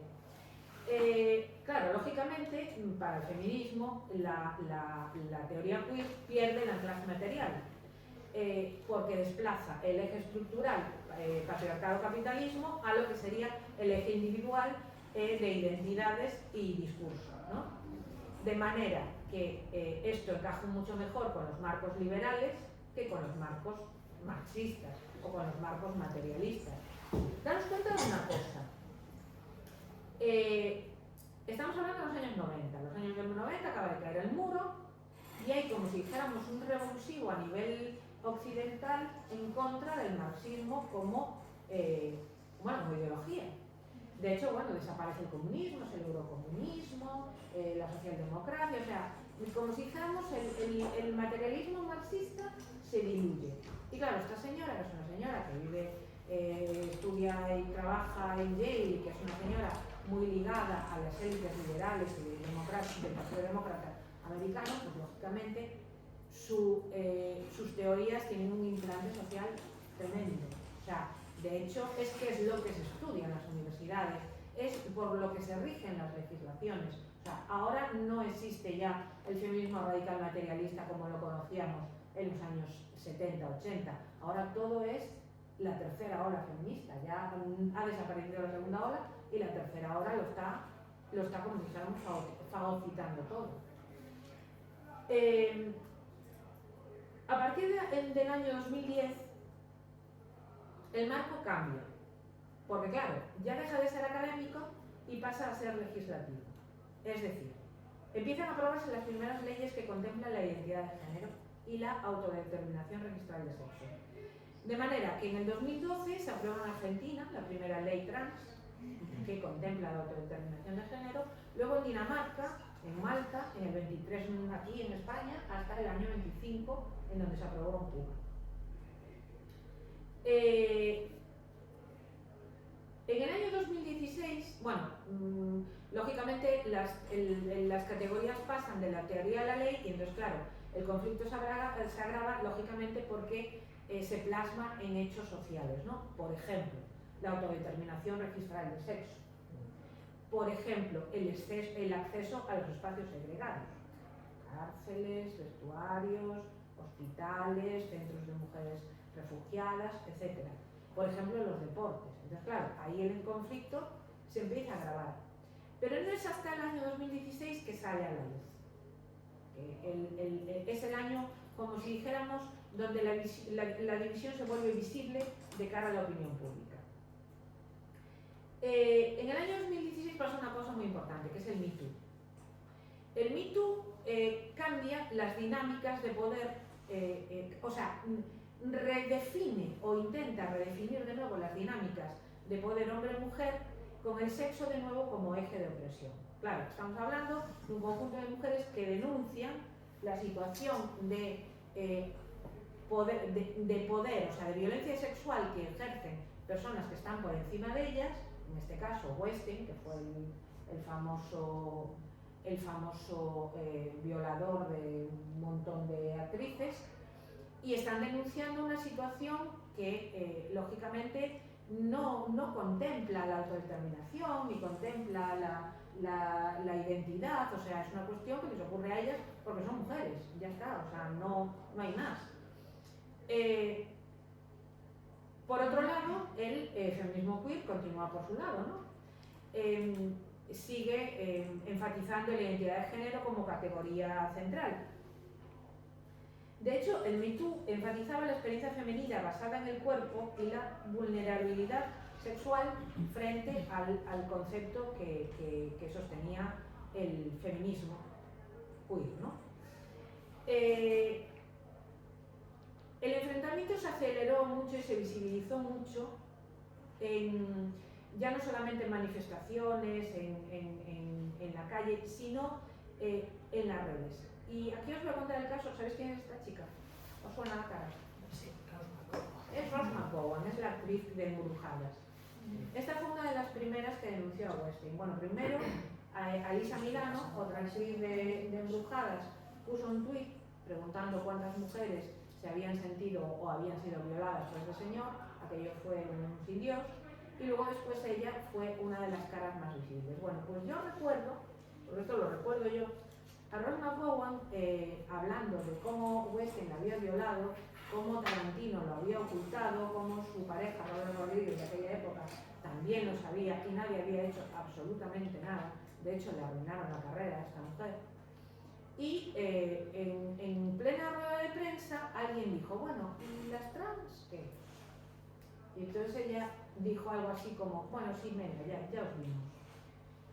A partir de ahí se montó la mundial. O sea, yo fue cuando realmente descubrí lo que pasaba, ¿no? Y entonces donde vi el enfrentamiento. Que ni tan siquiera a las mujeres se nos dejaba reivindicar algo que nos estaba ocurriendo a nosotras y que nos había ocurrido a nosotras, ¿no? Esto, claro, trascendió en redes y de aquellos polvos, estos lodos. Aquí seguimos todavía con las mismas luchas. Y bueno, y el año 2016 fue el año de muchos PIC trans, que no sé si sabéis lo que es, pero por si no lo sabéis, es el momento en el que muchas feministas vieron la luz y dijeron, bueno, vamos a ver, hay que volver otra vez al feminismo radical materialista porque esto no nos está resolviendo nada.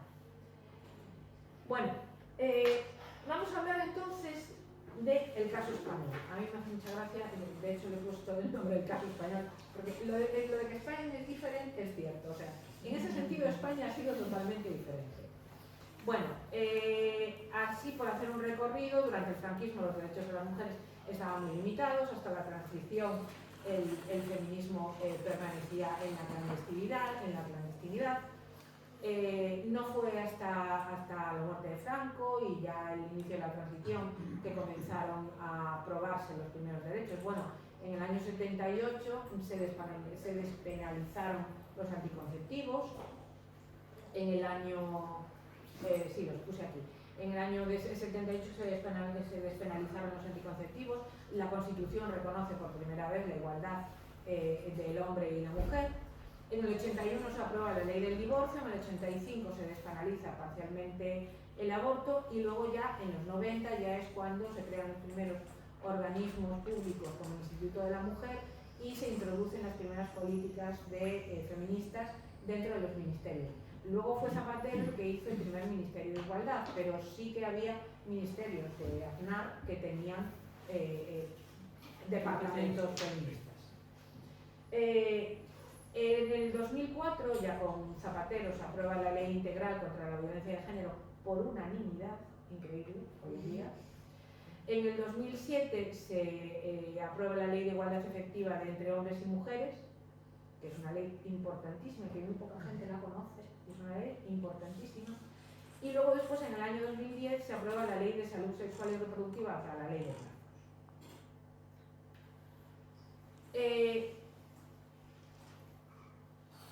Desde el año 2000, bueno, desde el fin de, como si dijéramos, estos eventos que os estoy contando, durante la época de Zapatero y tal, se revitalizó el 8M, la gente empezó a salir a la calle, bueno, hubo bastantes acciones feministas, pero como si dijéramos, el punto álgido fue en el año 2018, cuando se convocó una huelga feminista histórica, que era huelga de cuidados, huelga de consumo, huelga laboral y, bueno, huelga de servicios, o sea, una huelga total.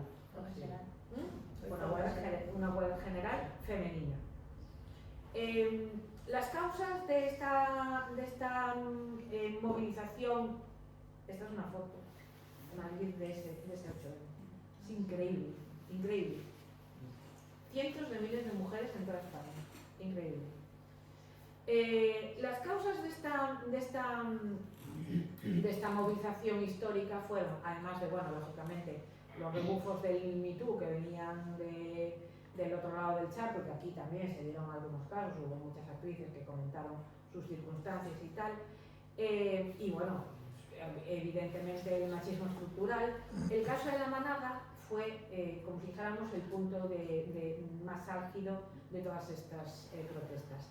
Y sobre todo el impacto que hubo en redes sociales y la redifusión o la trascendencia, el protagonismo que adquirió en redes sociales toda la lucha feminista.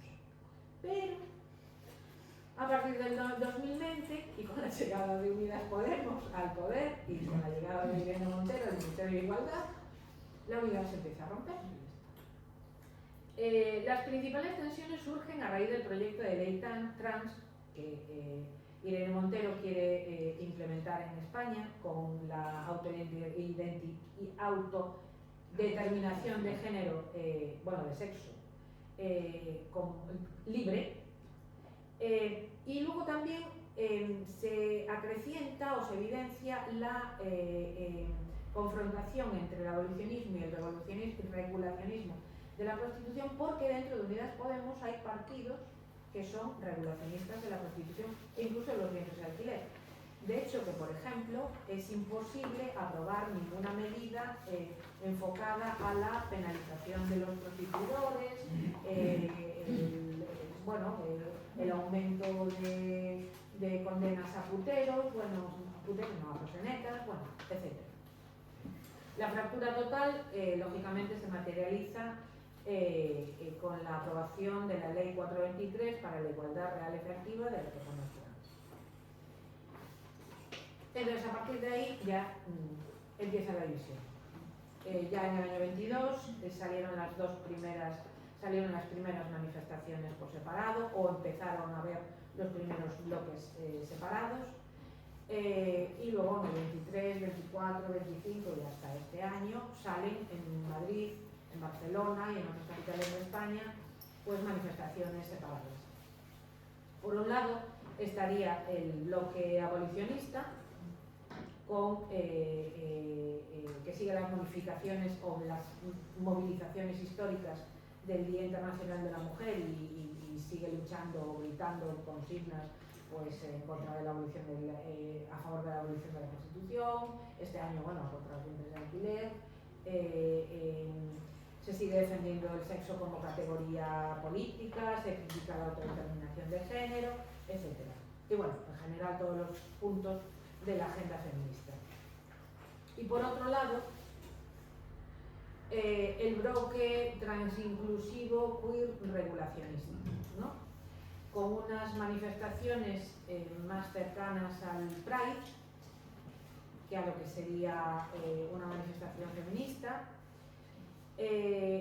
con presencia visible y abundante de banderas trans, arcoíris, LGTBI, con una estética muy colorida, acompañada de batucadas, de coreografías, festivales, canciones, etc., y donde se proclaman consignas a favor de la identidad de género, diversidad corporal y sexual y apoyo al trabajo sexual.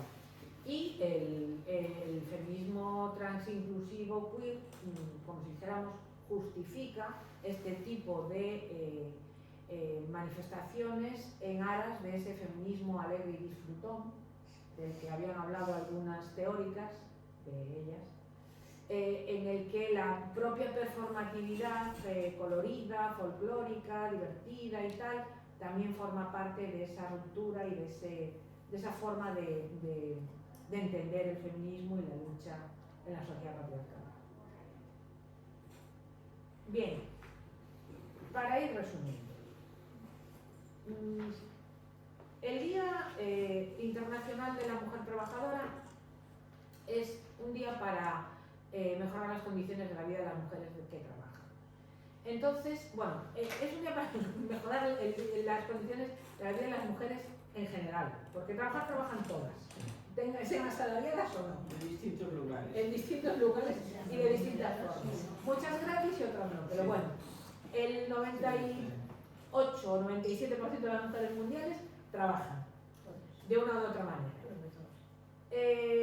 Es el día para solicitar el aumento de las bajas por maternidad, que supongo vosotros sabréis, vosotras y algún vosotros, no sé si lo sabéis, que estaban inamovibles en España desde el año 83 y que se modificaron o se aumentaron cuando se aumentaron las de los hombres, sin que ellos lo pidieran. Ellos no pidieron aumento de bajas paternales, pero se les aumentó a las 20 semanas. Entonces ahí también se nos aumentó a nosotros.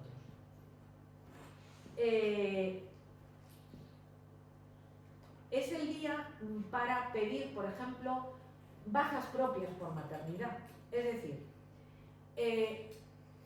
las mujeres somos las únicas personas que sufrimos o que podemos sufrir una cirugía mayor abdominal donde se nos separan 8 capas de tejido y se tiene que coser una a una y no tenemos baja por ella.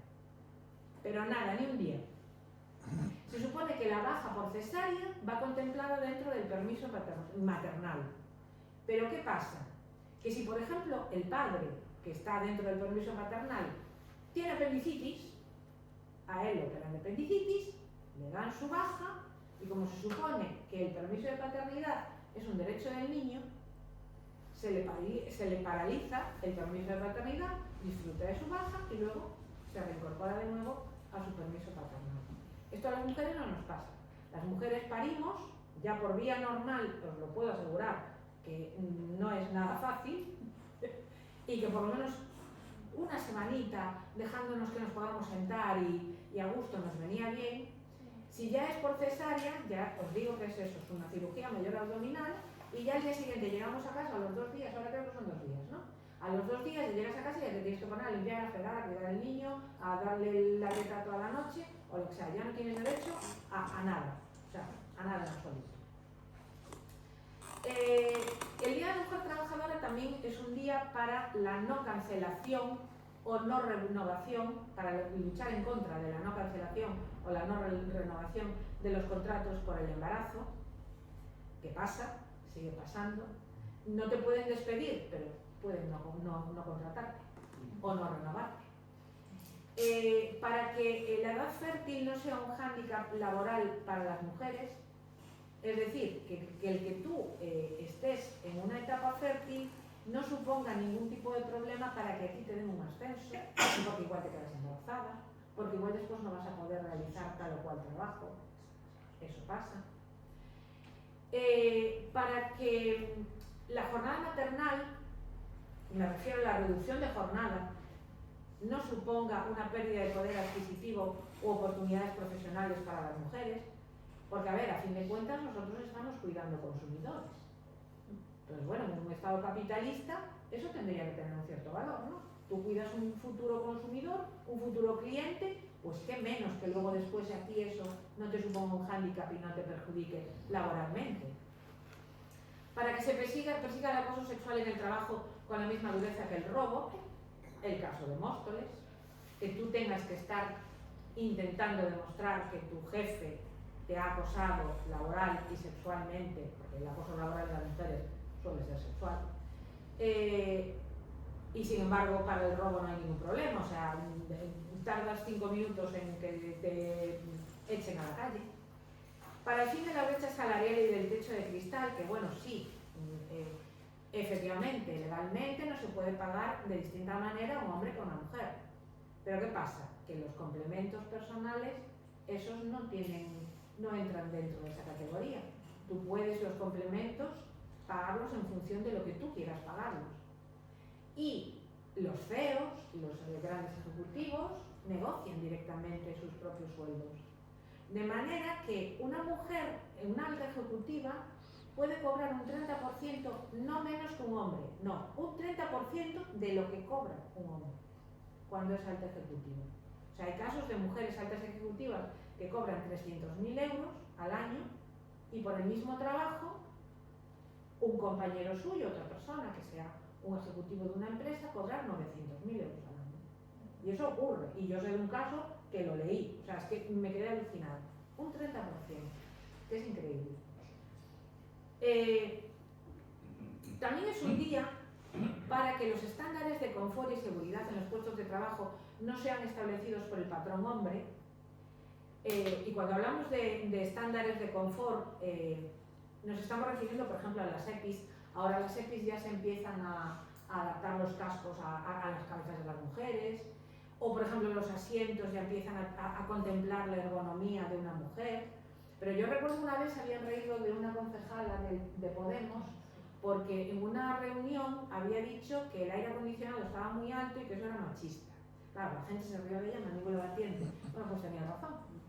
Porque los estándares del aire acondicionado de los edificios públicos vienen establecidos en un patrón hombre de mediana edad, de traje y corbata. Entonces, claro, por eso, cuando estáis en muchas oficinas, en muchos bancos, claro, ahora pasa menos porque ahora ya se reguló el máximo y el mínimo de la temperatura del aire acondicionado en los sitios. Pero antes sí que pasaba que con una oficina o un banco llegabas, las mujeres estaban peladas de frío y los hombres estaban panchos, claro, con sus trajes, su americana, su corbata. Nosotros nos vestimos como pide la época, ellos cuando llegan al trabajo se tienen que adaptar y entonces claro, ¿qué hacen? Bajan la temperatura a su cuerpo. Y luego, bueno, eso, los EPIs, los asientos de los conductores, bueno, eso ya es más que sabido, que ahora por fin los clusters dummies empiezan a utilizar modelos femeninos, porque hasta ahora las mujeres éramos susceptibles de sufrir muchísimos más problemas cervicales, porque los reposacabezas, aunque se subieran y se bajaran, no estaban adaptados a nuestro tamaño. O sea, el tamaño del asiento no contemplaba la posibilidad de que tal. Y por eso también el asiento del lado del conductor es el asiento más peligroso de todo un coche, siempre. Con las mujeres es donde acostumbrábamos a ir, históricamente. También es el día para que se revaloricen económica y socialmente las profesiones altamente feminizadas. Bueno, aquí poco tengo que explicar, es lo que hay. Que se favorezca la conciliación real, y cuando hablamos de la conciliación real no nos estamos refiriendo a que hagan muchas guarderías, sino que realmente el horario de las personas sea humano, en el sentido de que tú puedas dar pecho a tu hijo por lo menos hasta los 6-7 meses sin necesidad de ir con el sacaleches al baño de la empresa a sacártela para luego meterlo en la nevera y que se lo dé tu marido. Bueno, ese tipo de situaciones. En resumen, que la mujer deje de ser el elemento secundario en el mundo laboral mediante la consecución de la equidad entre sexos, no mediante una igualdad forzada. Y hasta aquí. Muchísimas gracias a todas y aquí os dejo las concentraciones del 8M abolicionistas que va a haber en las distintas ciudades de Galicia.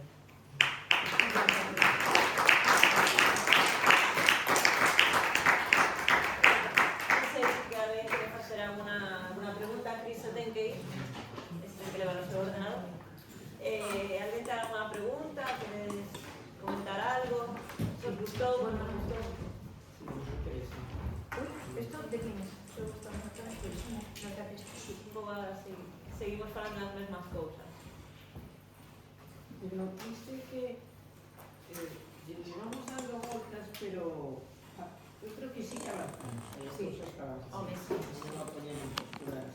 Sí, hombre, evidentemente hay Pero falta avances. moito. Hay avances. Pero también es verdad que ahora estamos viviendo un momento muy grave de involución en derechos. Lo que decía yo hace un momento, en el año 2004 se aprobó por unanimidad la Ley Integral de Violencia de Género. Hoy en día se estima que hay un 30-40% de personas que no creen que exista la violencia de género. Ahora hablamos de las denuncias falsas, hablamos de cosas que no se hablaban, no se contemplaban. Hace 10 años no se contemplaban esas cosas. O sea, en la última década sí que ha habido sí que ha habido una enorme involución con respecto a los derechos de las mujeres y sobre todo un enorme cuestionamiento de nuestra honestidad como seres humanos. Hemos vuelto de nuevo al tópico, a la dinámica de la mujer pérfida que denuncia por rencor, porque el marido le puso los cuernos, entonces ella le va a quitar los... Hemos vuelto a ese patrón. Y es que bueno, es increíble. O sea, no nos tratan como personas, nos tratan como eso, como un complemento, como la perdición de todos los hombres. Después hay cosas que no nos ponen el 8M porque eso no es ni el 25M, que es el día, ese día é contra a violencia contra as mulleres e nenas e o atopeime no 25M en Coruña, pois que chegou un grupo de xente e se puxo a cantar consignas pois de outras cosas, que me parece moi bien que las haya, de los no binarios, de no sé quién. Eu decía, es que no es el día, y fuimos atacadas.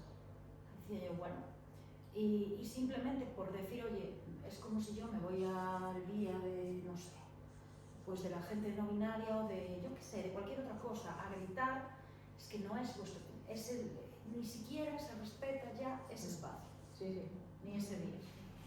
Pero non se lle bota moito a culpa e ten moita culpa a sempre ven a dereita, a dereita ven, pero sempre se di as horas que teña un feminismo, por cada ola que teña un feminismo ven unha tradición da esquerda.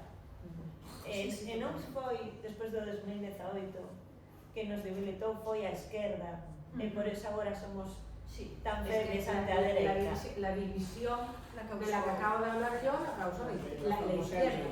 La famosa ley. Es de lo triste. Eso es terrible.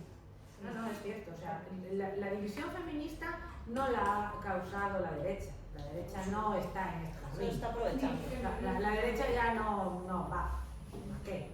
Quien realmente ha causado la división feminista son las políticas, este tipo de políticas liberales, porque son políticas liberales, posmodernas, Las modernas. Atrápalo todo. Capitalista. Sí, las capitalistas.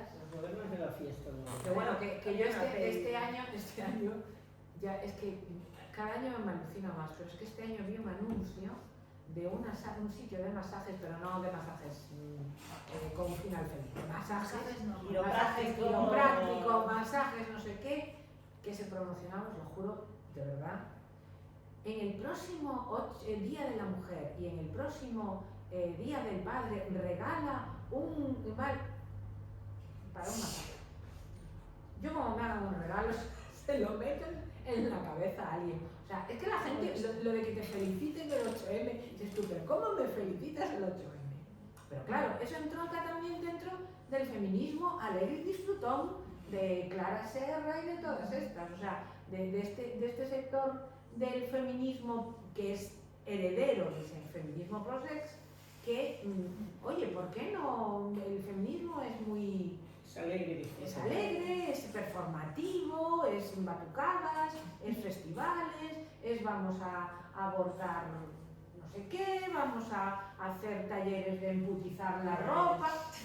Yo lo de los talleres de emputizar la ropa... Talleres maquillaje para mujeres maltratadas. Y emputizar las niñas, que eso es A ver, lo peor. tuvimos hace 2 años, no sé si fue hace 2 años, a ver, a mí Eurovisión no me interesa lo más mínimo, antes aún me gustaba, cuando se iba a cantar algo, aunque fuese lo mínimo. Pero desde hace años no me gusta en absoluto y hemos tenido una canción Que nos insultaba a todas. que nos insultaba a todas y que, Toma, bueno, ala. yo soy de Ordes, vivo en Coruña y un día fui a ver mi antiguo colegio y era un tema de carnavales y estaban poniéndole esa canción, iban los niños y dices, no me lo puedo estar creyendo. O sea, yo no me pude contener y mi madre me decía, no seas exagerada, y yo, mamá, o sea, son niños y de fondo había diversas canciones y tocó esa. Y yo no me pude contener y protesté y fui loca. O sea, después estos Ordes es un pueblo, todos nos conocemos y mi abuela a la hora de comer, pues ya sabía que había ido allá a dirección a protestar. Dije yo, pues oye, pude haber ido peor. Pero es que son cosas que... Además es que decían que la finalidad de la canción era resignificar Zorra, quitarle el componente de insulto y que pasara a ser algo empoderante. Todo es empoderante. Como decía Amelia Valcárcel, ponte un vestido flamenca que te empodera, te empodera. A ver, o sea, ¿cómo puedes decir eso cuando hay muchísimas mujeres que están denunciando que sus maridos... La historia aquella de la chica que el marido la tiró por la ventana, el novio la tiró por la ventana, que decía que la tiró al insulto de zorra. O sea, por favor. Mira, y aparte hay algo que a mí me espeluzna bastante y me fastidia. Bueno, yo pertenezco al colectivo, yo no pertenezco, colectivo LGTBIQ, todas las letras del abecedario, yo defiendo la L de lesbiana, la B de bisexual y de las mías, de mi lado, no, el resto no me interesa para nada. Porque creo que hay una homofobia hacia las mujeres dentro del colectivo tremenda, no tenemos espacio. Y esa palabra de zorra, bueno, que no me gusta pronunciar, es algo que los hombres gay muy queer utilizan mucho con nosotras. Hace unos años hubo un crimen en Coruña, por desgracia, de un niño, bueno, era un niño, era muy joven, tenía 20 años, de Samuel Luis. Aquí yo siempre dije lo mismo, a Samuel no lo mataron porque fuera gay.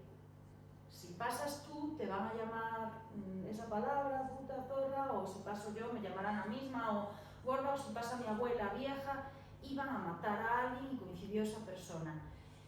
Yo vi dentro del colectivo, que me parece muy bien y es lo que hay que hacer, a él le llamaron, pues la última palabra que escuchó fue maricón, pero podría haber escuchado otra, pero le tocó y se instrumentalizó de una manera, pero tremenda. Y todo el mundo salió a la calle y todo el mundo... Y yo me quedé pensando y tengo muy claro que sí, que había que salir a la calle, pero que si fuese una mujer o si fuese otro tipo de historia, no interesamos. No hay lugar. Si hubiera sido una mujer, no lo hubiera matado. Al grito de zorra no salía nadie. Y el otro día, y claro, esto crea odio, me decía una amiga, es normal que yo sea homófoba. No es si hubiera matado a una mujer, es que a una mujer la mata todos los días, o sea, que no pasa nada. No, pero bueno, estoy hablando, por ejemplo, de una circunstancia similar. Sí. Un grupo en una discoteca, no violencia de género. Estoy hablando de una cosa puntual, un asesinato a golpes de una mujer. Si el asesinato es a golpes de una mujer, no, ahí no sale nada. Sí, o la frase de cambiemos las cifras de asesinatos de mujeres por futbolistas. Por ejemplo. ¿Abrimos las listas? Claro, cada vez que salen. En lo que llevamos de año, pues no sé cuántas vamos. Si hubieras matado en 1963 son futbolistas. 1200 futbolistas. A ver lo que esto es una barbaridad. Entonces las palabras, el discurso, cómo lo que ponía acompañada la prehistoria, cómo lo representa. Al lenguaje. El lenguaje es fundamental. Son ideas. Y vamos a ver, lo que decías tú, María, por ejemplo, que se convertía en lo contrario, ¿no? O de zorra. Eso está presente a nivel social. Sí, O sea, ti dices, eu teño estes dereitos no traballo, cos teus compañeros e compañeras. E verán, tal volta, que ao final, casi tes que pedir perdón. Ou, despois tamén, por exemplo, eso que está manido de o feminismo se está superado. Claro. Eu tive un enfrontamento na aula por falar de homes e mulleres. Sí, hombre. E cando estaba defendendo a unha persoa que se estaba cambiando de sexo, que era, non sei que le pasaba, psicológicamente, xa non sei, me perdíme con el, No, pero ademais o problema, ninguén lle nega certas, o sea, hai historias de moita dor, pero ninguén gente trans, tengan ustedes su agenda, a nosotras no nos toquen la nuestra, porque no tiene que ver. Es que además muchas veces es contrario. Porque aquí parece que el feminismo tiene que lavar, planchar, cocinar, el feminismo interseccional de la patata agria de no sé dónde, el feminismo, todo lo tenemos que abarcar, todo. Somos paraguas. Somos paraguas. Hombre, pues no. O sea, sí, yo no quiero que le peguen a nadie, yo no estoy programada, bueno, esta discusión la tuvimos, si hay alguien que me está diciendo trátame en femenino, pues bueno, si me lo está diciendo a lo mejor una persona que se ha cambiado de arriba abajo, pues a lo mejor me es más fácil. Si me lo está diciendo usted o mi padre, un señor, le digo, oye, pues mira, yo creo que estás un poco fuera del bar y no te voy a dar. Pero tenemos que ser tiene que ir primero otras agendas y lo nuestro lo último. ¿Dónde está la maternidad, la lactancia, la prostitución, ahora que es todo tan disfrutón y tan libre? El vientre de alquiler, que es El una, vientre de alquiler. es una nueva forma de esclavitud. Eso es tremendo, Una nueva forma de esclavitud, pero eso sí, por lo menos.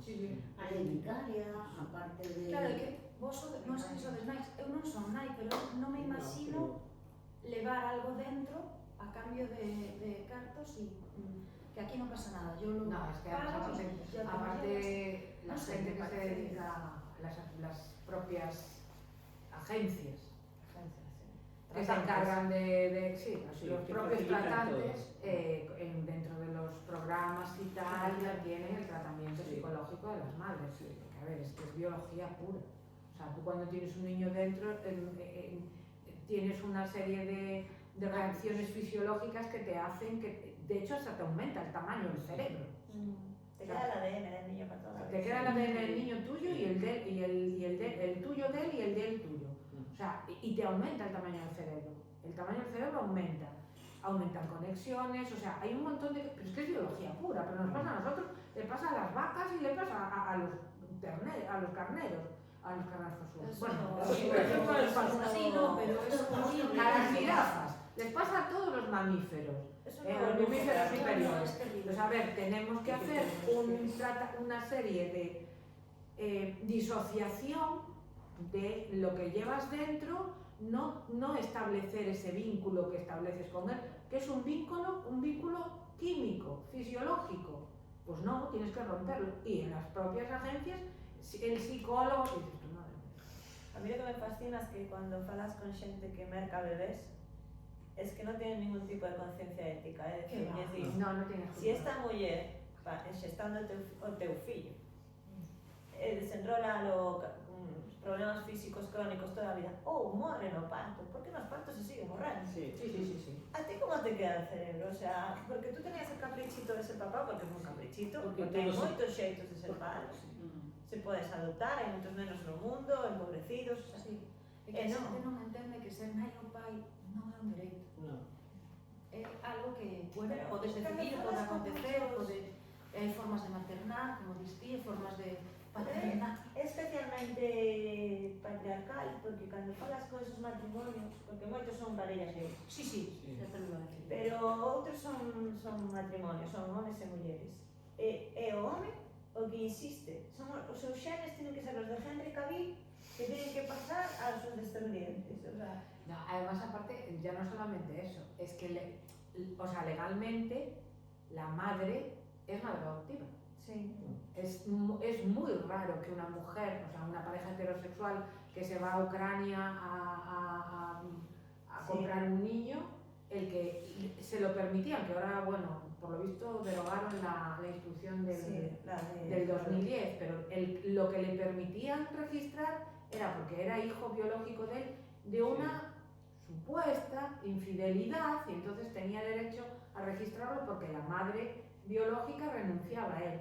Pero para la madre adoptiva, o sea, para la mujer, tenía preferencia de adopción y la cosa, el trámite era muy rápido, que era lo que permitía la propia instrucción, es un niño adoptado.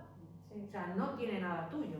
Entonces, evidentemente, los vientres de alquiler es una exigencia masculina. Sí. Eso está clarísimo. Y que puede dar lugar a futuros chantajes, como le preguntáramos a Paula Fraga. Y si un de estos hombres se quiere divorciar, quiere la custodia total y puede, o sea, en Ucrania o que sea, puede denunciar la acción. O sea, ese neno, o sea, esa mujer puede non volver a ver a su filho nunca máis, porque non é seu. E eu abro un melón, e además tengo ganas de saber que decides vos. En calquera votación nun parlamento sobre ventres de alugueiro, sobre o aborto, que máis cousas se me poden ocurrir que solamente nos afecten a nós? Bueno, vamos a quedar en ventres de alugueiro e o aborto. De verdade, isto está sendo ben mal, o patriarcado está, porque hai homes aquí, o mellor din, esta tía está loca. E sempre, credes que teñen que votar os homes? Porque eu creo que non. Que nas decisións puede quitar el voto. Sí, pero eu creo que para algúns temas que sí que de verdad, que vamos a ser menores de idade permanentes, estar pois a expensas de Gallardón, creo que xa non, pero de Así xente se así. lle ganamos. Así se lle ganamos. Tiramos, E digo eu, Nas pequenas victorias que tivemos. é un tema controvertido, pero que ao final no corpo das mulleres, pois supone que terán que gobernar as mulleres. É unha idea que teño moi clara desde fai anos e non a desenvolvo nunca. Se te sumo otra cosa más, que en los lugares donde se toman esas decisiones sobre nuestros cuerpos, normalmente estamos en minoría numérica. Claro. Entonces no solo es que no seamos solo nosotras tomando la decisión, es que a lo mejor nosotras somos un 20% del personal que hay ahí tomando la decisión, que es también muy curioso. Pero, mira unha cousa, eu teño 64, e a sorte de transición che de os tipos. E daquela, tanto en Santiago, como en Compostela, afirmábamos que quen decidía Éramos nós. éramos as mulleres. Pero Eu non me dou non conta que dixo ela, Miriam, Sí. Pois non me conta, bueno, que claro, retrocedimos, Sí. estamos retrocedendo en cada instante, ¿no? Porque, mira, eu por sempre fui de esquerdas todavía, como veréis, sendo de esquerdas, vale? E para falar nun acto político, cuidado, Xa, cuidado. e sigue pasando. Y cuidado como es, vale, eles se permiten de todo. De todo. Ora, unha muller, primeiro, non lle parece, non as contan. Porque, bueno, vamos a ver, se eu coñezo o mundo dos hombres, os estades perdendo algo moi importante. Moi importante. E non lles dá. Bueno, logo tamén nestas sociedades somos misetarios E tamén. despois un acontecemento que pasou na esquerda que a min, como persoa de esquerdas, tamén me fastidiou bastante. Se isto chega a pasar dentro da dereita, pois bueno, elas o mellor tamén quedan caladas, non din nada. Este profesor, este pederasta, este abusador, Que se está facendo me parece, claro, que o colleron agora. de verdad que hubo mulleres que protexeron, quero decir, e te quedas así e dis, bueno, foi esa precisamente o tipo de esquerda que dinamitou moitas cousas que eu creo que tiñamos conseguidas que está. Te voy a decir unha cousa, eu coñezo o caso porque ese tío foi o meu compañeiro en Marea. E foi moi sorprendente porque desos casos que dices ti, Non pode na ser. miña vida pensaría Pensarías eso. Porque ata era unha persoa de deixar falar as mulleres por diante e todo iso. E no intre que estaba sendo meu compañeiro estaba violando a esa cría. E claro, cando lo ves, que lo vi en la tele me quedé flipada. E encima tuve que ver mi cara a su lado.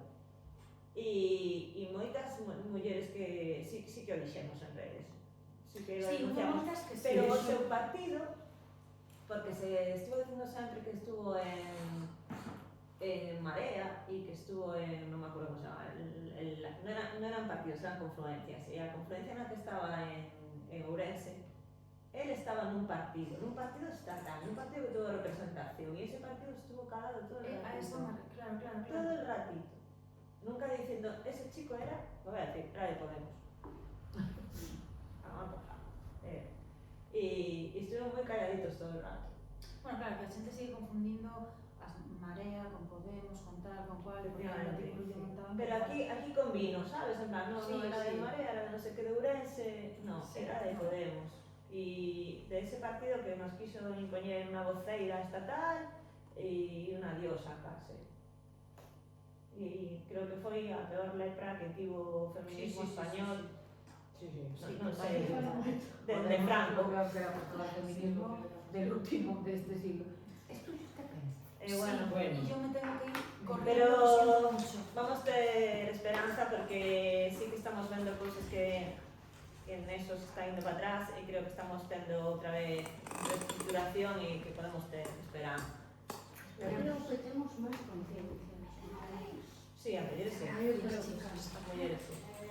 E os homes, eu incapaz. Gracias, sí. Gracias a vosotros. Os homes irán aprendendo. Bueno, Os rapaces están cambiando, algúns. Bueno, a sexualidade é un desastre. Nada, moitas grazas a todas e a todos.